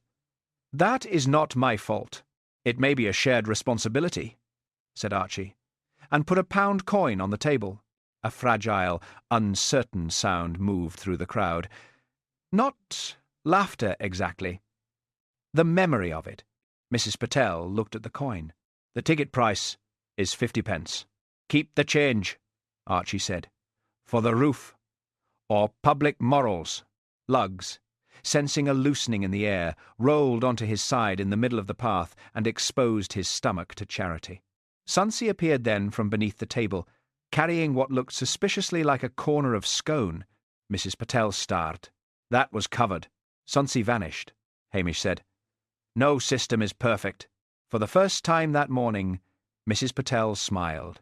Not fully, but honestly, the sale did not resume at once. People stood about, unsure how to return to buying mittens after watching honour come apart by the kilo. Then Iona moved to the spinning wheel. She sat, placed her foot on the treadle, took a rougher, greasier lock of local wool from a basket and began to draw it out. The thread formed unevenly at first, then steadied beneath her fingers. No label hung from it, no claim, just wool, honestly handled. One by one, people drifted closer. Not to buy, to watch. Hamish stepped back from the table and let them. The reveal was done. The repair would take longer. That was proper. Some things should not mend too quickly. Chapter 10. Wool, honestly spun. The next morning came in pale and careful. A faint sun rested on the roofs of Lochdubh, turning the last beads of rain on the windows into small, useless jewels. The loch lay grey-blue and quiet. Smoke rose straight from chimneys before the wind found it. Up on the hill, sheep moved over the wet grass with the solemn innocence of creatures who had never asked to become evidence. Hamish Macbeth stood by the shearing pen with a mug of tea cooling in his hand. The field looked smaller without Wool Day around it. No bunting, no camera crew, no polished buyer in an expensive coat, no Morag Lennox moving through the stalls like a general of good intentions. Only damp grass, a few hoof marks, folded tables leaning against the hall wall, and the wool shed standing at the edge of everything like a person who had heard too much. Lugs lay across the entrance to the pen, sprawled like an old hearth rug. Just where the U, with the clipped corner tag, had objected to culture 2 days before, he looked settled, satisfied, and entirely untroubled by justice. Aye, said Hamish. You've contributed all you intend, have ye? Lugs thumped his tail once without opening his eyes. From the wall near the shed, Sonsie watched the field with predatory stillness. The wildcat had the air of a magistrate who had already reached several private verdicts and found them all beneath appeal. Archie McLean came down from the rise, carrying a coil of rope over one shoulder. Morning. Morning. Archie looked at the empty field. Strange after, isn't it? Aye, like waking after a wedding and remembering half the family quarrelled. That's a cheerful comparison. I've been to Highland weddings. Hamish smiled. Archie leaned on the fence. For a few moments, both men watched the sheep beyond the pen. One of Ewan Strath's marked ewes shook herself, making sunlight tremble briefly through the damp fleece. Ewan's changed his system, Archie said. No more clipped corners, not hidden ones. He says if folk want the marked line, they can write it plain in the book and tie a red string on the gate like honest lunatics. That sounds like progress. He's furious. Also progress. Archie nodded toward the wool shed. They'll check every bale? Aye. Strathbane, trading standards, whoever else likes forms. Blair's discovered fraud has paperwork, so he's pretending paperwork was his interest all along. Archie snorted. Will Morag talk? Enough. Maybe. Peter Gowan has begun talking faster. He says he handled the float and covered small payments, but did nae know she meant harm to Saskia. You believe him? Hamish watched Sonsie step delicately along the wall. I believe he didn't want to know enough to stop it. Archie considered this. There's a lot of that about. Aye. A van came slowly down the road and stopped by the village hall. Callum Reid got out, moved to the back, and began unloading folded trestle tables he had taken away before the death. He worked alone, jaw set, shoulders high against anyone offering help too late. Hamish crossed the field. Callum, the howlier, did not turn. If you're here to thank me for returning village property, don't strain yourself. I was here to admire your manners. That'll be a short visit. Hamish took one end of a table without asking. Callum hesitated. Then let him help carry it to the hall wall. They set it down. Callum wiped his hands on his trousers. Blair apologised, he said. Hamish lifted his eyebrows. Did he? In a manner. What manner? He said, You're no being charged at this time, so don't look so injured. A full bouquet, then. Callum's mouth twitched. I may press it in a book. Hamish looked at him more seriously. I'm sorry. Callum's face shut down a little. You didn't arrest me. No. But I didn't stop the village enjoying it either. The words sat between them. Callum looked toward the shop, then the cottages, then the hall. People like me give them a good story, he said. I shout. I slam doors. I don't smile when I'm meant to. Makes it easy. Aye, I should maybe learn to smile. Dinna overcorrect. This time Callum did laugh. Once, and roughly. Then he looked toward Iona, who had appeared near the hall carrying a basket of wool. She all right? As much as folk are after being publicly suspected. Callum winced. I told Blair she had words with Saskia. I didn't mean. I know. She'll not. Tell her. Callum looked uncomfortable enough, to be honest. I'm no good at that. No one is born good at apology. Though some die without improving. Callum grunted. That your professional advice? It's free. So treat it warily. Hamish left him there and walked toward Iona. She had set up a small table near the spinning wheel. Not a sale table, a working table. On it lay locks of wool separated into little piles. Coarse, soft, crimped, long, greasy, washed. Beside them were handwritten cards, plain and unadorned. Ewan Strath marked line local hill wool. Strong, coarse, good for durable yarn. Mixed village fleece variable, honest, suitable for felting and rugs. Bought in fibre, not local, for comparison only. Hamish read the last one and smiled. That'll start conversations. Iona looked up. Her eyes were tired but clearer than they had been. I hope so. Not all pleasant. No. She touched one of the locks. But at least I'll know what kind of unpleasant it is. Mrs. Patel emerged from the hall carrying a tray. She had tea, scones, and a small bowl of soup covered with a plate, because she believed any gathering that might contain distress should contain food with spoons. For workers, she announced. There are only 3 of us, said Hamish. Then take larger portions. Nessie and Jessie Curry arrived behind her with a basket between them. Hamish braced himself. Nessie said, We brought knitted squares, Jessie added. For a blanket. Nessie gave her a sharp look. Eventually for a blanket. At present, they are evidence of effort. The squares were of uneven sizes and colours, some admirable, some ambitious. Iona looked at them carefully. They're nice. They are not, said Nessie. But they are local. Jessie nodded. Very local. Mrs. Patel glanced at Hamish, and the corner of her mouth moved. The sisters stood awkwardly before Iona. Their usual confidence had been left somewhere else, perhaps in the same place as their certainty. Nessie cleared her throat. We may have spoken too quickly, Jessie said, and too often. Nessie winced, but accepted the correction. And too often? Iona did not make it easy for them.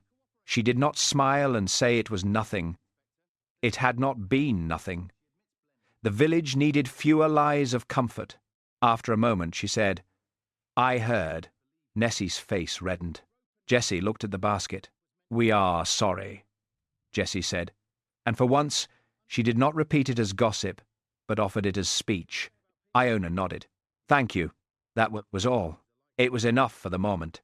The Curry sisters retreated to Mrs. Patel's tray, where Nessie took a scone and Jessie whispered, "Do we eat humbly?" Nessie whispered back, "Just eat smaller." Hamish turned away before they could see him smiling. More villagers came during the morning, not in a rush, but in careful 2s and 3s. Kirstine Menzies brought the shawl Saskia had criticised and placed it on Iona's table. "Label it properly," she said. "How?" "As mine. As local wool where it is local. As bought dye where it is bought dye. And if anyone dislikes unevenness, tell them to buy a machine." Iona's smile was small and real. Archie brought Ewan Strath's new list of marked fleeces. Peter Gowan's wife came with the committee ledger, her face pinched with embarrassment that was not entirely hers. A young mother bought 2 knitted sheep and asked whether one was authentic. Iona looked at her so flatly that the young mother blushed and said, "I mean, made here." They both laughed then, carefully. The Hall Roof Fund tin sat in the centre of Mrs. Patel's table. This time it was transparent. Mrs. Patel had found an old sweet jar, washed it, tied a string label around it, and cut a slit in the lid. Every coin could be seen. Every note lay folded inside like a small public promise. "Very trusting," Hamish said. Mrs. Patel shook her head. "Very visible. That may be better." "Yes." She poured him tea and looked toward the wool shed. "Will they close wool day?" "For this year, aye." "And next year?" "That depends." "On money?" "On nerve." Mrs. Patel considered that. "Nerve grows back slowly. So does trust." A silence followed. Not uncomfortable. Then she said, "Morag's sister came in." Hamish looked at her. "When?" "Early." Before opening. She bought bread, milk, and a newspaper she did not want. She looked as if the whole village had accused her too. That's often how shame travels. It takes the wrong roads. I gave her soup. Aye? Mrs. Patel lifted her chin. "Not forgiveness. Soup. There's a distinction." "There is in my kitchen." Hamish smiled. Across the field, Callum approached Iona. He stood before her table with the unease of a large man attempting delicacy. Iona looked up. Hamish could not hear the first words. He saw Callum rub the back of his neck. He saw Iona's face remain guarded. Then Callum took something from his pocket and placed it on the table. A slate label, old, greasy, with frayed string. Iona picked it up. Callum said something else. She answered. He nodded, then turned away quickly, as if standing in apology too long might burn him. Iona watched him go. Then she set the slate label beside the honest wool samples. Hamish felt something loosen in him. Not happiness. That would have been too clean, but a small return of balance. At noon, Blair came back. He arrived in a police car, alone this time, perhaps because no constable wished to witness the performance. He stepped from the car, looked at the small gathering around the wool table, and frowned, as if finding community still alive after official involvement was an insult. Hamish walked to meet him before Blair could reach anyone fragile. "Well?" Blair said. "Well what?" "Morag Lennox has admitted to the blending operation. Says she rigged the shed without intending to kill Roe. Says she meant to frighten her, maybe injure her enough to delay inspection." Hamish's face did not change. "That's a lie." "Aye," said Blair reluctantly. "Pathologist and the rope say different. Trap was set to bring the stack down hard. She can dress it how she likes. And Peter? Fraud charges likely. Conspiracy, maybe. He's crying all over the interview room. A damp place, Strathbane." Blair ignored that. "You made me look a fool yesterday." Hamish waited. Blair's eyes narrowed. "You've no answer?" "I was looking for the part where ye asked a question." Blair took out a cigarette. then seemed to remember Mrs. Patel watching from the tea table. He put it back with bad grace. You got lucky with that tag. No. Morag got careless with it. Saskia got observant. Sonsie got larcenous. Blair glanced toward the wall, where the wildcat had reappeared, and was watching him with cold, yellow interest. I hate that beast. She'll recover. Blair looked at the field again. Callum unloading. Iona spinning. Mrs. Patel pouring tea. The curries eating with unusual restraint. For a second, his expression shifted. Perhaps he saw what he had nearly done. Perhaps he only saw a village less impressed by him than before. You could have told me sooner, he muttered. You could have listened sooner. Blair's jaw worked. Macbeth. Are ye? Don't push your luck. My luck's local. It doesn't travel well. Blair stared at him, then gave a snort that might, from a kinder man, have been laughter. He turned back to the car. At the door, he paused. Reed won't be bothered again. That's generous. Don't start. The car pulled away. Hamish watched it go with something close to relief.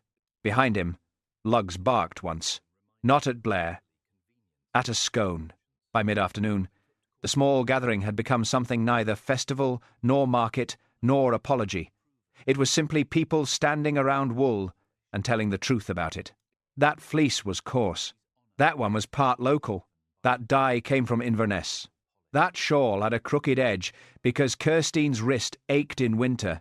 That hat was made from imported merino because a tourist had wanted softness, and the village could admit that without collapsing. The hall roof fund grew slowly inside the transparent jar. No one cheered over it. No one declared Wool Day saved. But coins went in. Notes followed. Peter Gowan's wife put in £10 and left without speaking. Mrs. Patel watched her go, then placed a portion of soup aside with a paper cover. Not forgiveness? Hamish asked. Still soup?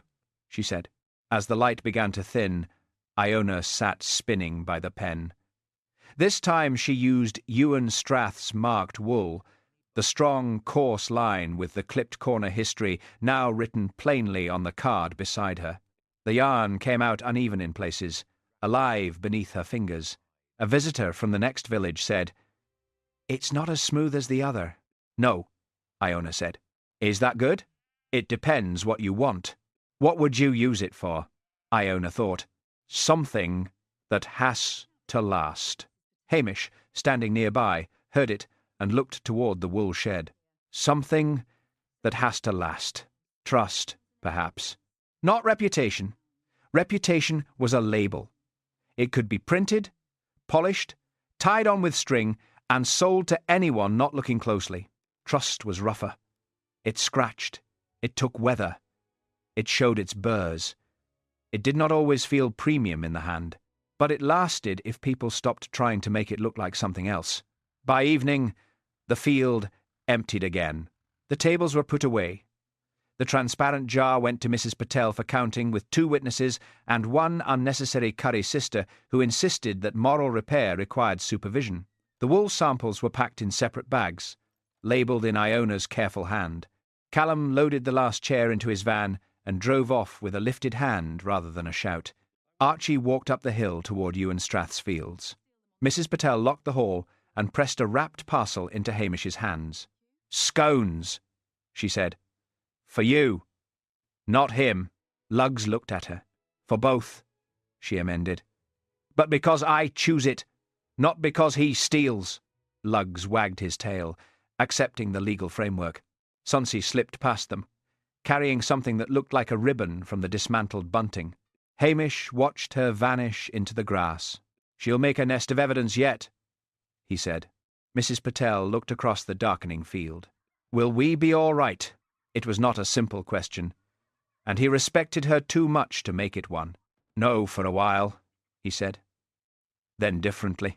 She nodded. That may be all right enough. Hamish walked home as the first stars appeared over the hills. The road was damp, the air sharp, and the village behind him carried the faint clatter of supper dishes and evening fires. Life going on, not because it had learned nothing, but because stopping was a luxury small places rarely had. At the cottage, the fire was reluctant, The chair was claimed, and the kettle took too long to boil. Lugs collapsed before the hearth like a labourer after heroic effort. Sonsie appeared on the window-sill with a shred of bunting in her mouth, dropped it, and stared at Hamish as if daring him to interpret it. He picked it up. A small, yellow triangle, clipped at one corner by accident, or teeth. Hamish smiled despite himself. "Aye," he said. "I see the theme." He placed it on the mantel beside the wrapped scones. Then he sat in the wobbly chair, listened to the kettle begin its low complaint, and let the quiet settle. Lochdubh had kept its wool day, in a bruised and smaller form. It had lost the comfort of thinking pride harmless, and somewhere in the village, behind shut curtains and cooling kitchens, people were beginning the hard work of remembering whom they had been willing to blame. That, Hamish thought, was not justice, but it was a start.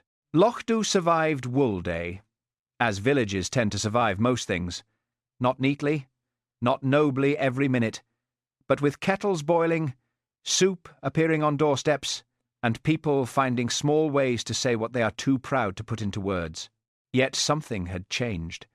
The village could no longer pretend pride was harmless simply because it wore a local label. It had seen how quickly the need to look respectable could turn into the need to accuse someone weaker, quieter, poorer, or easier to dislike, and that little clipped corner of yellow ear tag stayed with me. Such a tiny, practical mark, made for convenience, became the truth that would not stay hidden. Perhaps what we clip away for ease can sometimes clip the conscience too. A community's honour is not proven by a label, or by a festival, or by how polished it looks to outsiders. It is proven by how it treats the person easiest to blame. So, as Lugg sleeps as if he owns the village, and Sonsie prowls like judgment with whiskers, I'll leave you with this question. If protecting a town's reputation meant sacrificing one innocent person, do you think most communities would notice they had done it? Thank you for spending another mystery in Lochdubh with me. If this story kept you company, do leave a like and subscribe for more Highland Village mysteries, where the crimes may be small in setting, but never small in what they reveal. Until next time, keep your kettle warm, your conscience untrimmed, and beware any bargain that comes wrapped too neatly in pride.